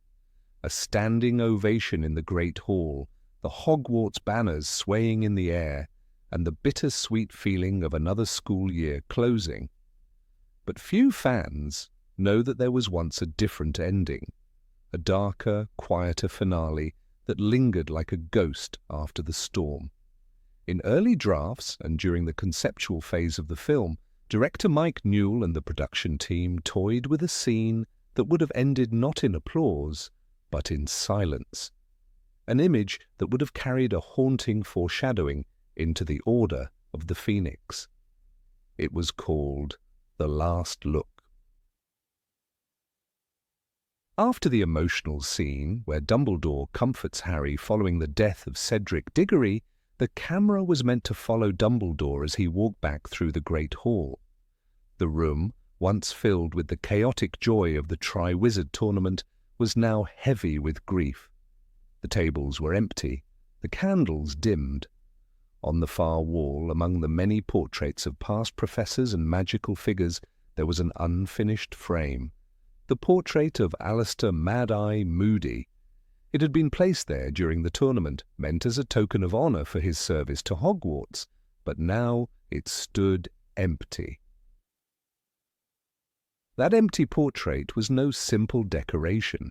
It was the filmmaker's visual metaphor for Moody's stolen identity, for the horrifying revelation that the man who had trained Harry, who had guided him through danger, was not Moody at all, but Barty Crouch Jr. in disguise. In the book, J.K., Rowling allows the reader a brief moment of reflection after the truth is revealed. The real Moody was now lying on the floor, shaking, his face pale and lined. The movie, however, rushed quickly to the comforting sound of applause as students cheered for their returning champions. The planned alternate ending would have lingered on that unease, turning the applause into a whispering silence that hung over Hogwarts like fog. In the unfilmed version, the portrait was supposed to move. For a moment, the brushstrokes would shimmer, and the faintest shadow of an eye, Moody's famous magical eye, would appear within the empty frame. It would swivel once, scanning the room, then vanish into darkness. This subtle, almost imperceptible motion would suggest that the real Moody's essence, his identity, his magic even, was not fully returned to his body. Perhaps a part of him remained trapped somewhere between the living world and the enchantment of his stolen likeness. It was not a ghost nor a memory, but a remnant, a trace of captivity that would echo into the following film, where the world of Harry Potter grows colder and more uncertain. The filmmakers, especially cinematographer Roger Pratt, were fascinated by the idea of using portraits as silent witnesses.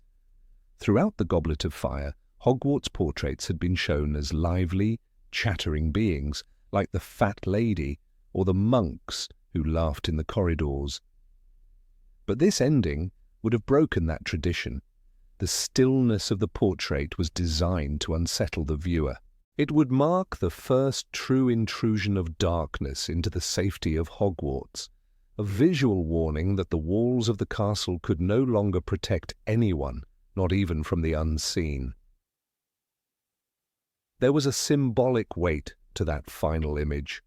Dumbledore's world, once defined by order and meaning, was beginning to crumble. The resurrection of Voldemort had already shattered the illusion of safety. To end the film with silence, with the camera lingering on an empty portrait, would have been an act of storytelling honesty, a refusal to let the audience exhale. It would have reminded them that the darkness was not over. In the words of the book, dark times lie ahead of us, and there will be a time when we must choose between what is easy and what is right. This version of the ending would have shown that choice not through dialogue, but through absence, through the missing presence of a man who symbolized vigilance. Ralph Fiennes, who played Voldemort, reportedly admired the tone of this alternative finale. During interviews in 2005, he spoke about the need for the story to breathe its own fear. The world of Harry Potter, he believed, was at its best when it left things unsaid. A single image of an empty frame, a flickering eye, could say more than pages of dialogue. Even Brendan Gleeson, who portrayed Moody, mentioned in a behind-the-scenes discussion that his character deserved a darker exit, something that hinted at the trauma of being imprisoned and impersonated. From a storytelling perspective, the proposed ending would have created a bridge between the Goblet of Fire and the Order of the Phoenix. The next chapter opens not with adventure, but with isolation and disbelief.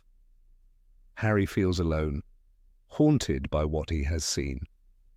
The Ministry of Magic denies Voldemort's return, and the wizarding world chooses comfort over truth. The silent, chilling shot of Moody's portrait would have visually mirrored that denial. Hogwarts itself, usually alive with portraits and whispers, would have fallen quiet, as if even the paintings refused to speak. There is also a layer of tragedy in the idea of Moody's eye being trapped in a portrait. In Rowling's world, magical portraits contain fragments of a person's memory and personality.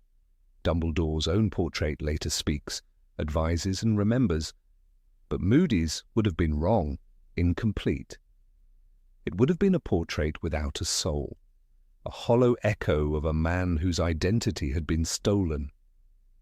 The moving eye was not meant to be alive, but cursed, symbolizing the lingering evil of polyjuice deception.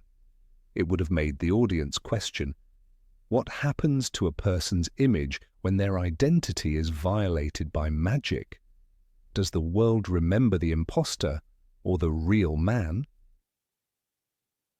Visually, the sequence was described in production notes as bathed in cold, silvery light. The Great Hall would have been empty except for Dumbledore walking slowly toward the high table.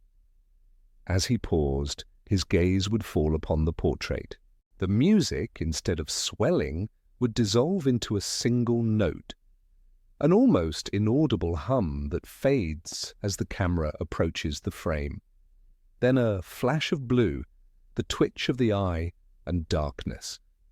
The screen would cut to black, leaving only the sound of the wind outside the castle. No applause, no farewells, only unease. Mike Newell later admitted that the studio found this version too grim. Warner Brothers wanted a sense of closure after the traumatic events of the graveyard scene. They feared that audiences, especially younger viewers, needed reassurance, and so the film ends with applause, with students waving goodbye to each other, and with Harry smiling faintly despite the loss. It is a beautiful ending, yes, but it softens the truth.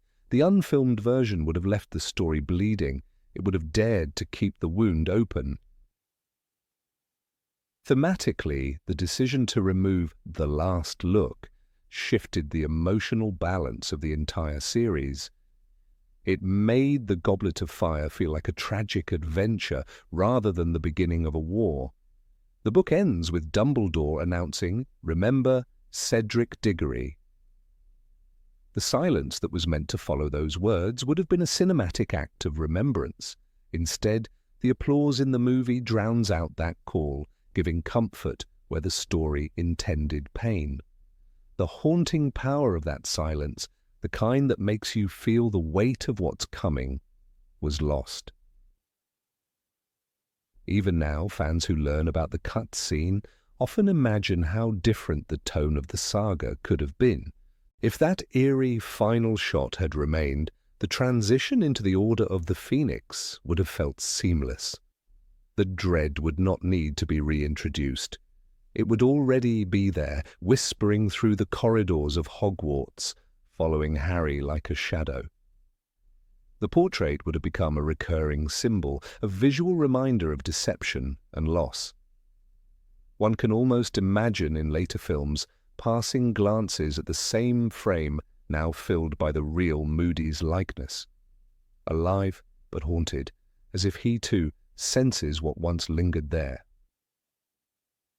This alternative ending captures something that Rowling's writing often achieves, the coexistence of wonder and terror. In her world, magic is never entirely safe. Every spell has a cost, every miracle a shadow. By ending with silence instead of applause, the film would have paid tribute to that moral complexity. the audience would leave the theatre not with relief, but with unease, a feeling that something has gone wrong in a world that once promised safety. Sometimes what's removed from a story tells us as much as what remains. The missing portrait, the unspoken silence, the vanished eye. These fragments remind us that the magic of Harry Potter is not only in what we see, but in what we are left to imagine. The cut scene of The Last Look might never have been filmed, but its ghost lingers in the shadows of the Great Hall, between applause and silence, between the end of innocence and the beginning of war. Number 22. Scene with Mr. Weasley. In one of the early drafts of Harry Potter and the Goblet of Fire, there existed a quiet, haunting moment that could have changed the emotional rhythm of the entire story. After the chaos of the Quidditch World Cup, the fire, the masked Death Eaters, the mark in the sky, Harry was supposed to return to the burrow, shaken, confused, and wordless. Waiting for him would be Arthur Weasley, not the jovial, slightly bumbling father figure the films often painted him to be, but the vigilant ministry man who had lived through the First War with Voldemort. In that scene, he was meant to place a reassuring hand on Harry's shoulder and remind him, not with comfort, but with solemnity, "What you saw, Harry, is a reminder. Dark times never leave us, they only wait." The power of that missing moment lies not in spectacle, but in the echo it would have created throughout the story. It was never about plot, it was about tone. In the book, Arthur's quiet knowledge of the wizarding world's undercurrents sets him apart from the rest of the adults who try to shield Harry from truth. When Harry returns to school and faces whispers of Voldemort's possible return, this moment could have resonated like a drumbeat in his memory. The warning would have been fulfilled by the film's end, when Voldemort indeed rose again, proving that darkness had been waiting all along, just as Arthur had said. Arthur Weasley is one of the most underestimated characters in the series. Rowling described him in Goblet of Fire as a man whose kind face was always touched with worry. He was, at his core, a quiet realist. While others at the Ministry dismissed the Death Eater attacks as isolated chaos, Arthur knew what they meant. He had seen the same signs before. In the deleted scene, he would have stood not as a comic relief figure, but as a man who had endured the First War and knew its smell. The flicker of fear in his eyes would have mirrored what Dumbledore often spoke of, that evil never vanishes. It recedes, only to return when vigilance fades. In the film we received, this depth was traded for pace. After the Quidditch World Cup scene, Harry and the Weasleys simply move on, the story rushing toward Hogwarts and the Triwizard Tournament. The attack becomes an isolated incident, a dramatic prelude rather than an omen. Without Arthur's line, "Dark times don't go away, they wait," the connection between that attack and the resurrection of Voldemort is less visceral. The film loses a thread of continuity, the emotional warning that could have made the ending feel inevitable rather than shocking. This missing scene also had the potential to deepen the relationship between Harry and Mr. Weasley. While the books allowed Harry to find fatherly guidance in Arthur, the films rarely lingered on that bond. The advice Arthur could have given him in that moment, words forged by experience, would have shaped Harry's perception of fear, duty, and vigilance. Harry's true father figure, Sirius, was still absent at that point. Dumbledore, though kind, remained distant. Arthur's words could have been Harry's first adult lesson in understanding that safety in their world was an illusion. In Goblet of Fire, Rowling repeatedly plays with the illusion of peace. The Quidditch World Cup represents a fleeting moment of joy in a world that is already breaking beneath the surface. The dark mark, the narrator observes, blazed in the sky, a symbol of terror not seen for 13 years. This mark was not just a scare, it was a memory come alive. The deleted scene would have made that idea explicit, that history in the wizarding world repeats not because people forget, but because they pretend not to remember. Arthur would have embodied that tragic understanding. Visually, the scene could have been extraordinary in its simplicity. Picture the burrow, quiet after the night's chaos. The twins whispering upstairs, Molly fussing in the kitchen to distract herself, the clock on the wall ticking through the night. Harry sits by the window looking out at the garden, the faint smoke from distant fires still visible in the sky. Arthur enters, his robes singed, his expression exhausted but knowing. There are no speeches, no dramatic music, only that single line that holds the weight of history. Dark times never leave us. It's a father's warning to a boy who will soon understand it firsthand. Thematically, it would have mirrored one of Dumbledore's later lessons from the Order of the Phoenix, when he tells Harry, "The world isn't split into good people and Death Eaters." The wisdom Arthur was meant to share comes from the same root, a recognition that darkness isn't a separate force, it's woven into the very fabric of their world, waiting for human fear and ambition to feed it. By removing the scene, the film loses the sense that ordinary people like Arthur are quietly fighting their own invisible wars, holding back the darkness in small ways. The tone of Goblet of Fire shifts drastically between the joyful chaos of the tournament and the horror of Voldemort's return. The Arthur scene would have served as the emotional bridge, warning that the two worlds, the festive and the fatal, are not separate but intertwined. It would have been the calm before the storm, where an adult survivor recognizes the coming tide before anyone else does. In that sense, Arthur would have stood as a mirror to Mad-Eye Moody, another war-scarred man living with constant awareness of danger. Both are haunted, though Arthur hides it behind warmth and humor. There is also a symbolic significance to Arthur's missing words. In Goblet of Fire, the entire narrative revolves around false security, how comfort blinds people to truth. The Ministry believes it has peace, the wizards celebrate at the World Cup, even Hogwarts becomes a stage for entertainment. Yet underneath, Voldemort is rebuilding. Arthur's warning could have punctured that illusion, reminding viewers that the world they were seeing was already on borrowed time. It's a line that would have transformed the film from a story about a tournament into a prophecy about a war. Rowling often used Arthur as the embodiment of moral decency within a corrupt system. In The Half-Blood Prince, he tells Harry, "If we don't fight corruption where it grows, it will consume us." That ethos would have been perfectly foreshadowed in this early moment. The Arthur of the books is not naive, he is patient, observant, and loyal to truth rather than power. Including this scene would have grounded his film portrayal in that same quiet strength, showing him not just as a lovable father, but as a veteran of moral battles no less important than magical ones.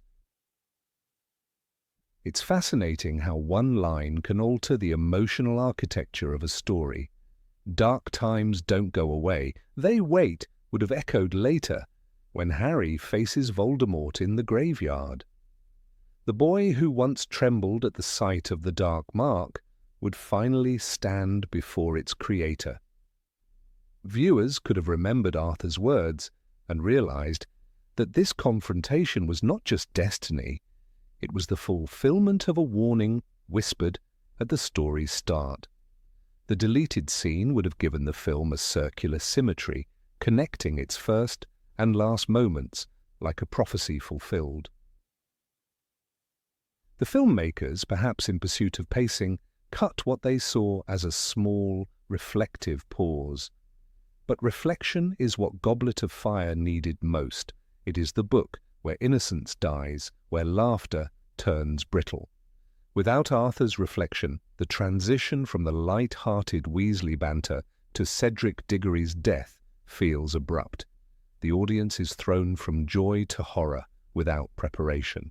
Arthur's missing line could have softened that shift, not by dulling it, but by warning that such change was coming, that peace is always temporary in a world that refuses to remember its own darkness.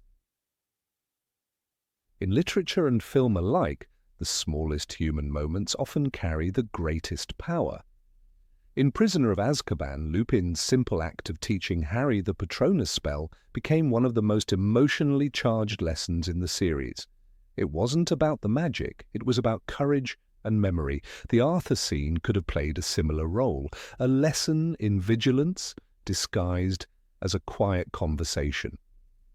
It would have marked Harry's passage from a boy reacting to danger into a young man beginning to understand its permanence. Even within the Weasley family dynamic, that moment would have added new texture. Molly's instinct is always to protect, to deny the darkness. Arthur's instinct is to face it, to teach through truth. The contrast between them is what makes their marriage so believable.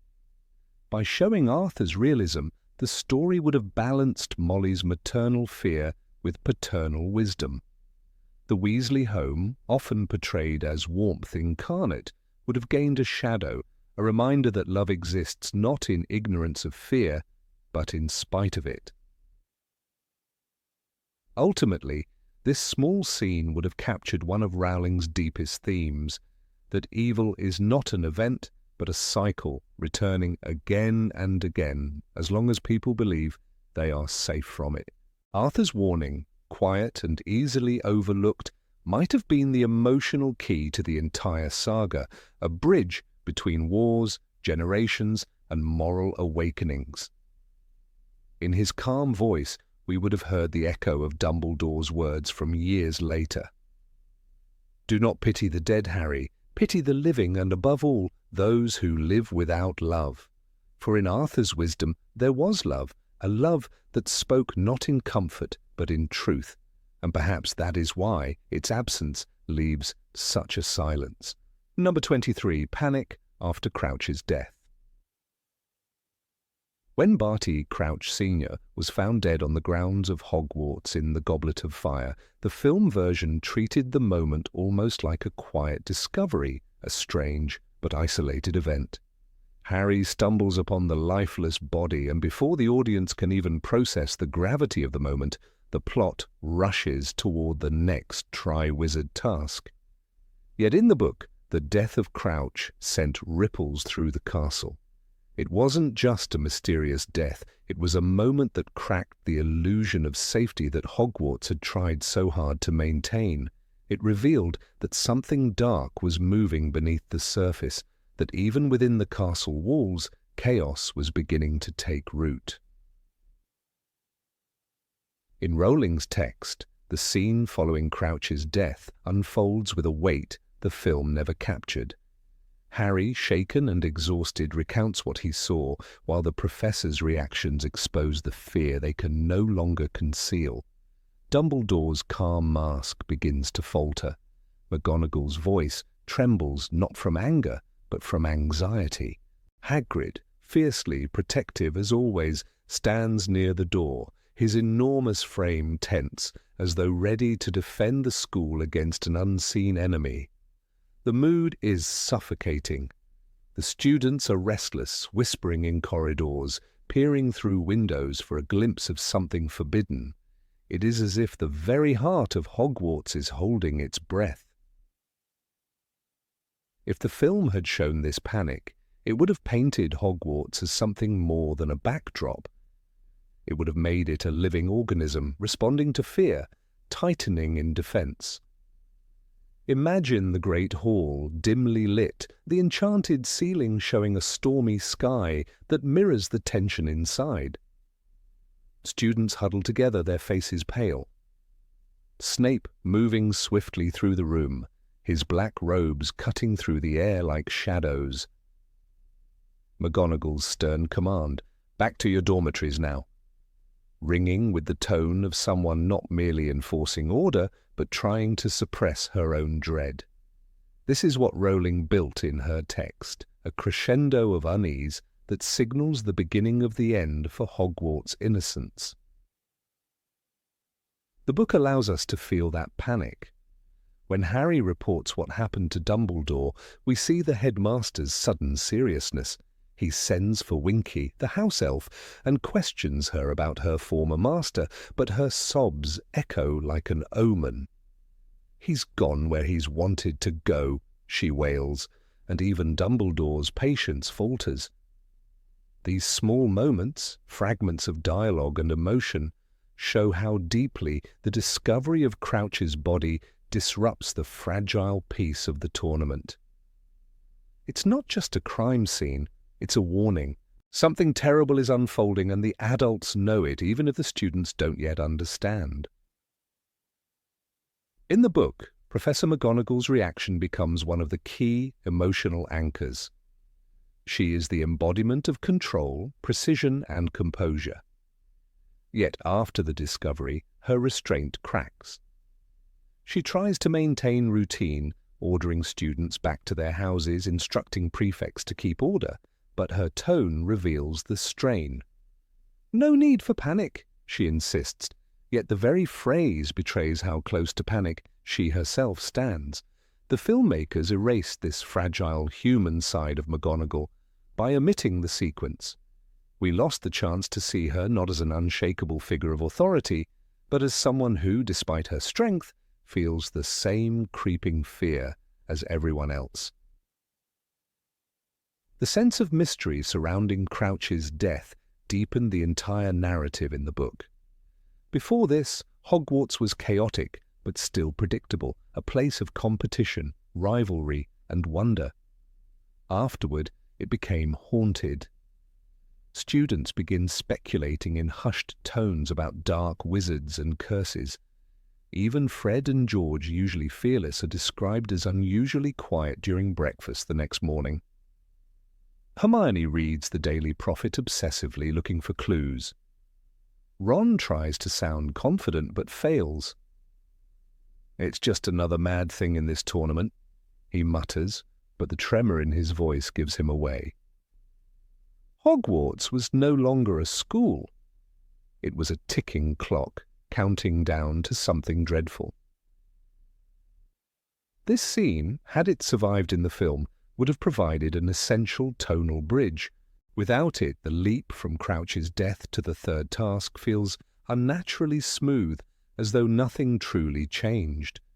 But Rowling designed that moment to change everything.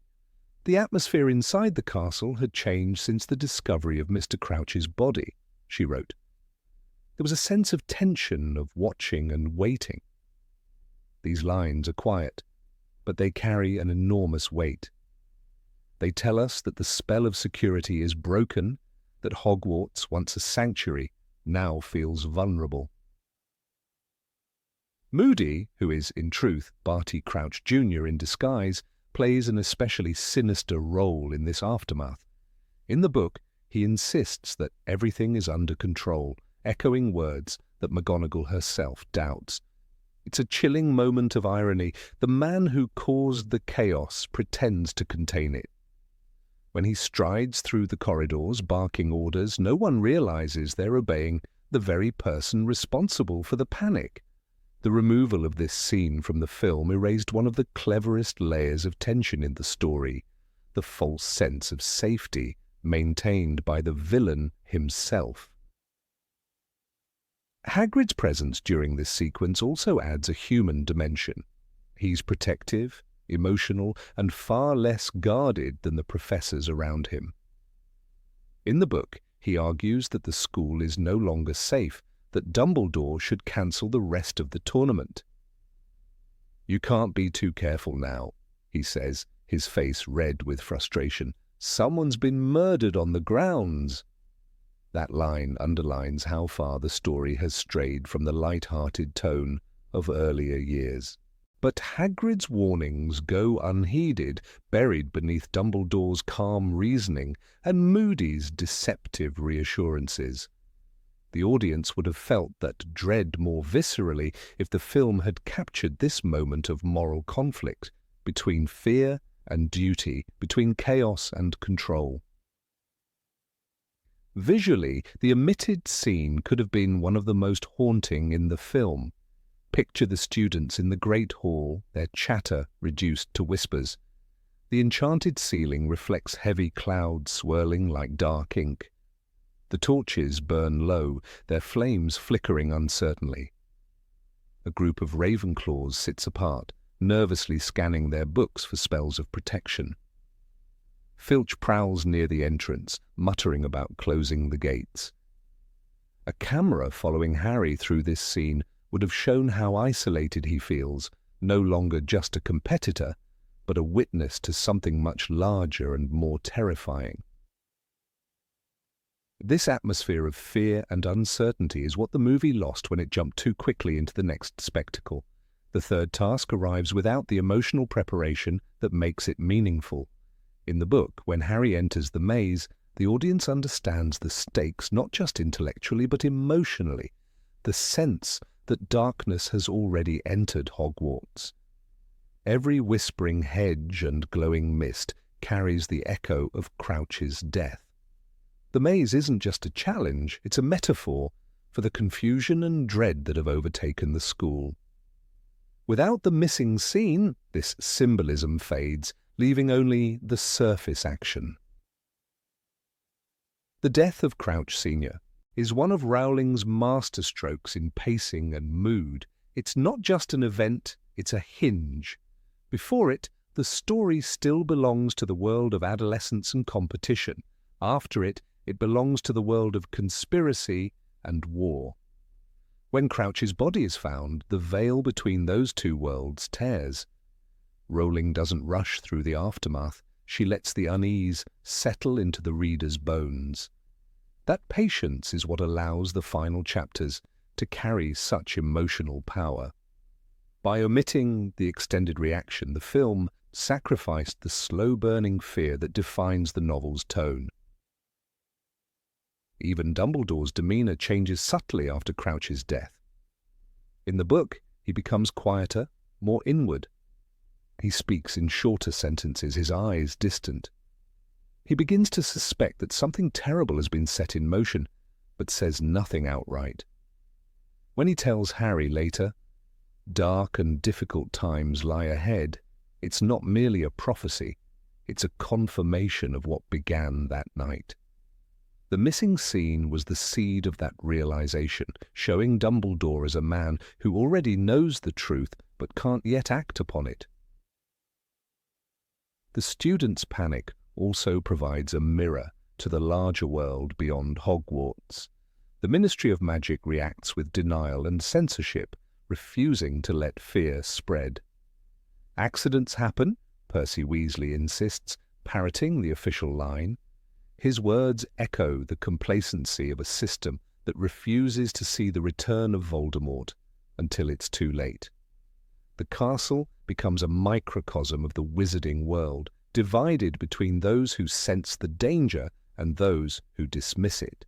Including this scene in the film would have made the political themes of Goblet of Fire far clearer and more compelling.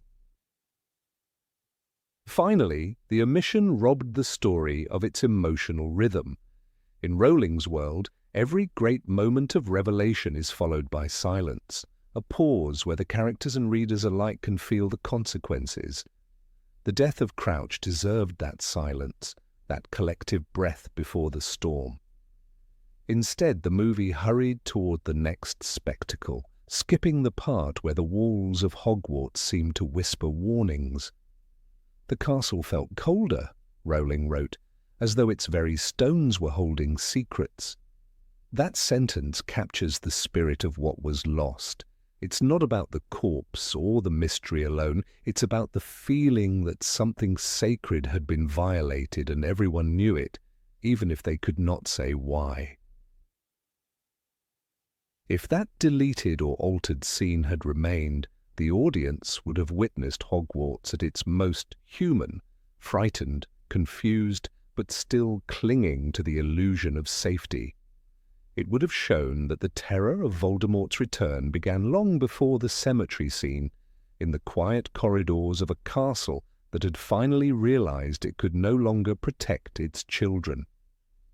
Number 24. Dumbledore and McGonagall's conversation. In the early drafts of Harry Potter and the Goblet of Fire, there existed a scene that could have profoundly changed how audiences perceived Albus Dumbledore.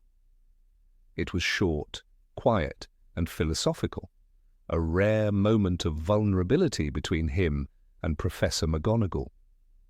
In this deleted moment, she expressed her deep concern for Harry, that the Triwizard Tournament was too dangerous, too cruel, even for seasoned wizards. Dumbledore's answer, simple yet haunting, revealed his entire philosophy about fate and destiny.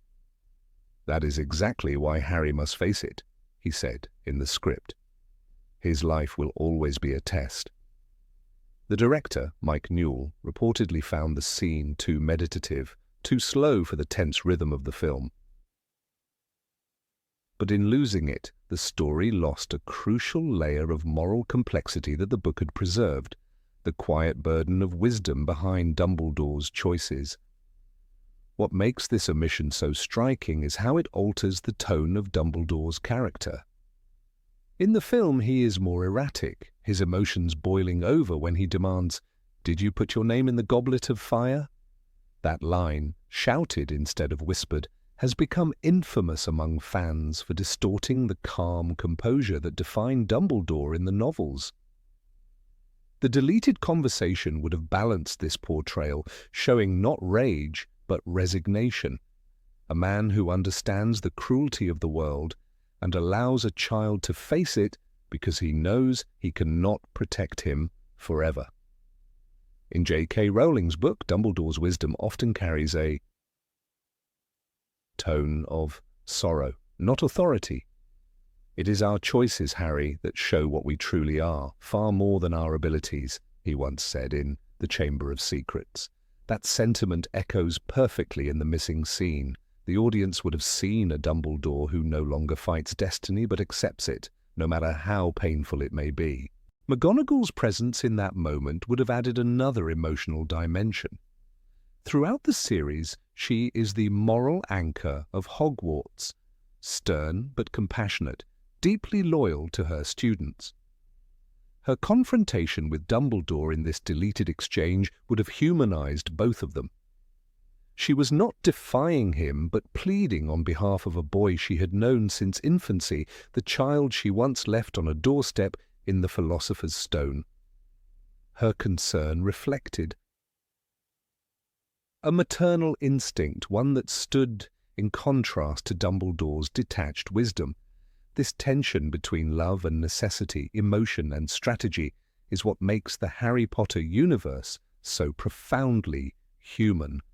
Had the scene remained, viewers would have glimpsed not just the headmaster and his deputy, but two weary guardians standing on the edge of a moral abyss.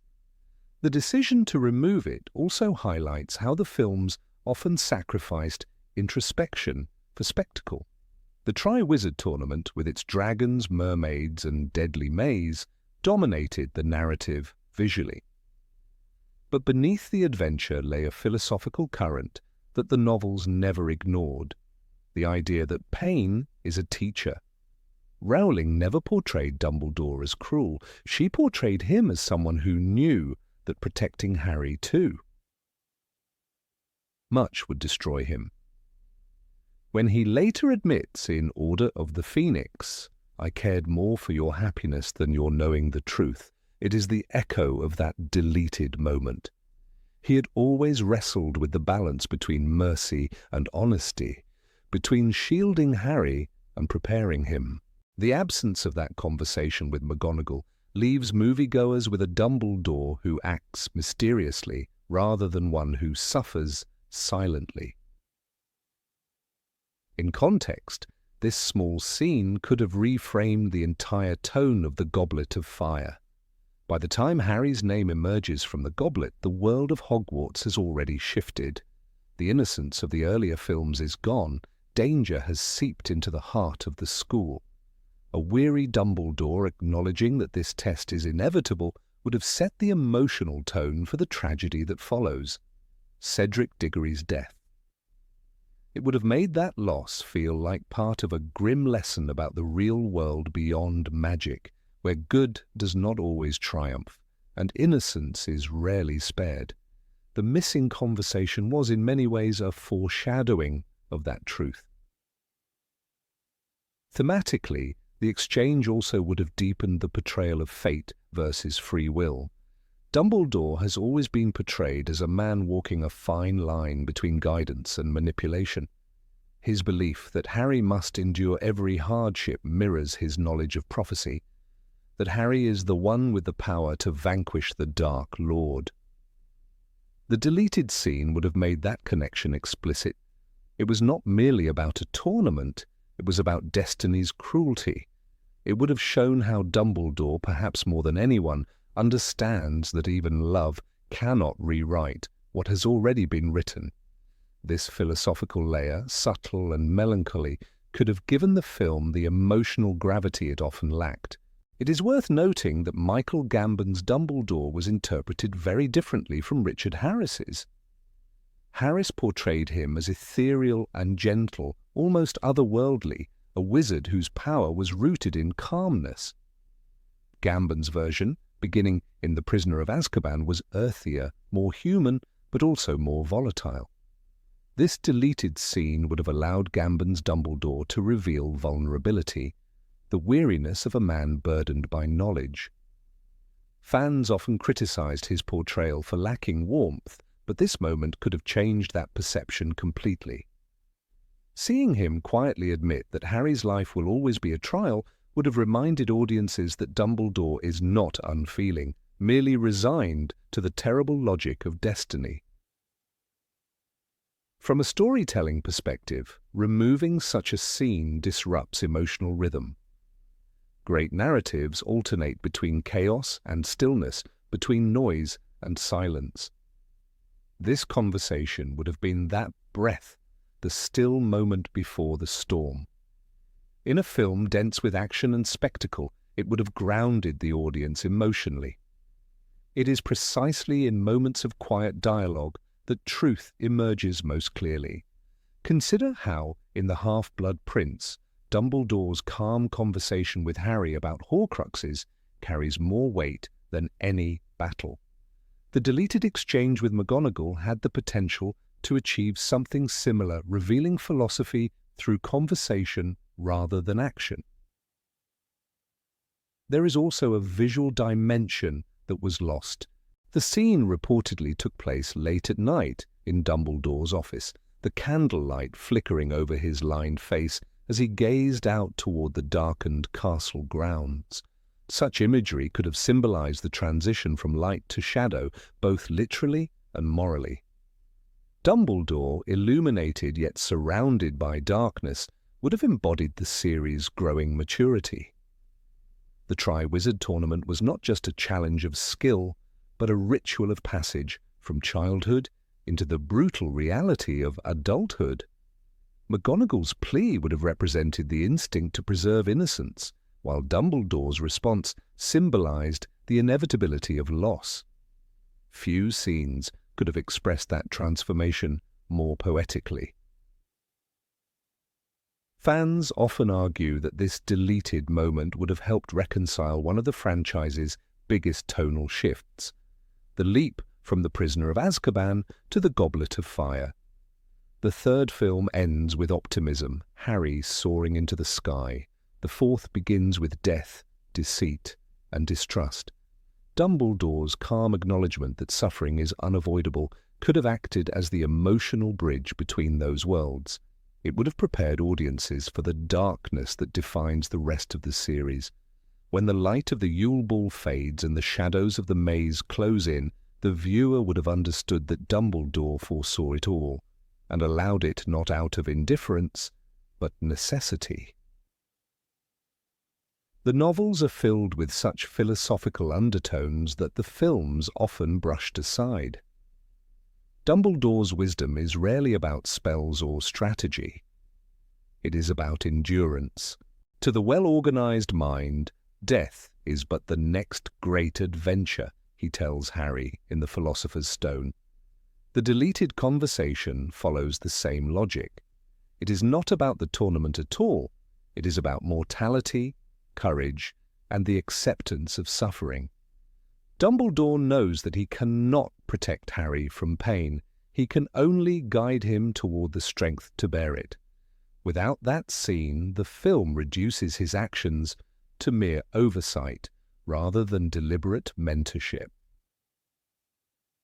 Even McGonagall's role would have grown in significance through that moment. Too often in the films, she is reduced to comic relief or stern discipline. But in Rowling's world, she is one of the few who truly understands both the child and the man he must become. Her warning that the tournament is too cruel would have made her the emotional voice of the audience itself. We, like her, want to protect Harry. Dumbledore, however, embodies the truth that protection and love are sometimes opposites. That moral dissonance is what makes their relationship so compelling. Looking back, the omission of that dialogue may seem small compared to the visual grandeur of dragons and mermaids, but it carries an enormous emotional cost. In Rowling's writing, every grand moment is anchored by a quiet moral choice. The film's pacing sacrificed that balance. The absence of the conversation leaves us with a Dumbledore who seems impulsive and inscrutable rather than deeply burdened. And yet, in the echoes of his later words, when he stands beside Harry's hospital bed after Cedric's death and says softly, "Dark and difficult times lie ahead," we can still glimpse the spirit of that lost scene, hidden between the lines, like a ghost of the Dumbledore who might have been. Number 25, The Champions' Dinner. The dinner of champions that never reached the final cut of Harry Potter and the Goblet of Fire could have been one of the most human moments in the entire film. It was a brief, almost silent scene, filmed but later removed from the theatrical version. The idea was simple. Before the chaos of dragons, before the screams of the crowd, and before the fear turned into adrenaline, there would be stillness. 4 champions sitting at a long table, separated from the rest of the students, facing plates of untouched food and the unbearable weight of what was to come. That quiet tension could have revealed more about the characters than any line of dialogue or duel ever did. Harry sits with his shoulders slightly hunched, his fork motionless in his hand. The great hall is filled with chatter, but none of it reaches their table. He glances towards Cedric Diggory, who sits opposite him, calm and polite as always, offering Harry a faint, encouraging smile. Cedric represents everything Harry is not at that moment: composed, confident, seemingly unbothered by the eyes of everyone watching. To Harry, Cedric's calmness feels unreachable, almost foreign. This was supposed to be Cedric's year, Harry thinks. He was the Hogwarts champion. Harry wasn't even meant to be here. Next to Cedric, Victor Crumb sits with his elbows on the table, his heavy brows furrowed, his gaze distant. Crumb looks like a soldier waiting for battle. Even at a dinner meant to celebrate the champions, his mind is already on the first task. In the book, Rowling describes him as someone who walked as if he were slightly hunchbacked, yet gave the impression of great strength. That same impression would have come through here, not arrogance, but a certain self-contained intensity. He doesn't touch his food either. Fame has long since dulled any excitement for him. The applause means nothing when you know a dragon is waiting outside the tent. Fleur Delacour, poised and regal, is the only one who seems to be keeping up appearances. Her chin lifted slightly, her expression smooth. She holds her knife and fork properly, but she barely eats. The candlelight reflects off her silver blonde hair, and for a moment She looks more like a figure from a painting than a 17-year-old about to risk her life. Fleur's calmness isn't arrogance, it's control. She was raised to maintain composure, especially under the gaze of strangers. Yet her eyes flicker every so often toward the others, particularly toward Harry, the boy who somehow stole the spotlight she thought was hers by right. In that fleeting glance, there is curiosity, and maybe even pity. The missing scene could have carried a weight far beyond its simplicity. In the book, Rowling describes the tension before the first task with vivid detail. Harry felt oddly separate from everyone around him, as though he were trapped in a dream. That dreamlike isolation could have been visualized perfectly through this dinner. 4 individuals sitting apart, each imprisoned by their own fear, expectation, and destiny. The quiet before the storm has always been one of the most powerful moments in storytelling, and this dinner was meant to be exactly that, a breath of silence before the world catches fire. The atmosphere of the Great Hall in that imagined moment would have been unlike any other scene in the film. Gone would be the laughter, the feasts, and the clinking of goblets that defined Hogwarts meals. Instead, the hall becomes almost sacred in its silence. The enchanted ceiling mirrors the overcast November sky, grey and heavy. The students at the house tables whisper behind their hands, stealing glances at the chosen 4. Dumbledore watches from the high table, his expression unreadable, perhaps even regretful. It's the kind of scene that doesn't move the plot forward, but deepens everything that follows. Harry's nervousness here is more than stage fright. It's the beginning of his confrontation with fear itself. The boy who once fought trolls and basilisks is suddenly faced with the raw awareness that this isn't about magic tricks or school competitions anymore. It's about survival. He wished he could just disappear, Rowling writes before the first task, but he knew it was no good. The dinner could have shown that feeling visually. The boy who lived, now wishing for invisibility. A small moment of honesty, surrounded by pomp and ceremony.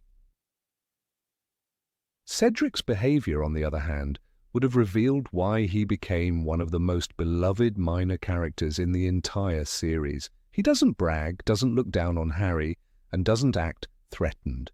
Instead, he offers a nod across the table, an unspoken message that says, "You'll be all right." That simple gesture would later echo in the maze when Cedric insists on sharing the victory. His decency, his quiet honor, was always his defining trait. The dinner would have been the first time we saw it so plainly without words. For Crumb, this dinner could have been his only moment of vulnerability. We see him in the film mostly through Hermione's admiration or the Quidditch fame surrounding him. But this quiet dinner could have stripped away the celebrity mask. Here sits not a star, but a young man who understands danger intimately. He knows the kind of magic dragons bring. He has faced expectations all his life, and now he must face death to meet them. The silence at the table becomes a mirror for him too. Every clang of a fork, every shuffle of a chair reminds him of what's waiting. He's not nervous, but he's not fearless either. He's just human. Fleur's composure would have added another layer to her character. Often dismissed as vain or proud, this scene could have shown that her calmness is a form of courage. She hides her anxiety behind perfect manners because that's what she was taught. To show fear would be to show weakness. The flicker in her eyes when she glances at Harry could have been the smallest crack in that facade, a reminder that beneath the Vila charm and French elegance, there's a girl who doesn't want to die in front of a school full of strangers.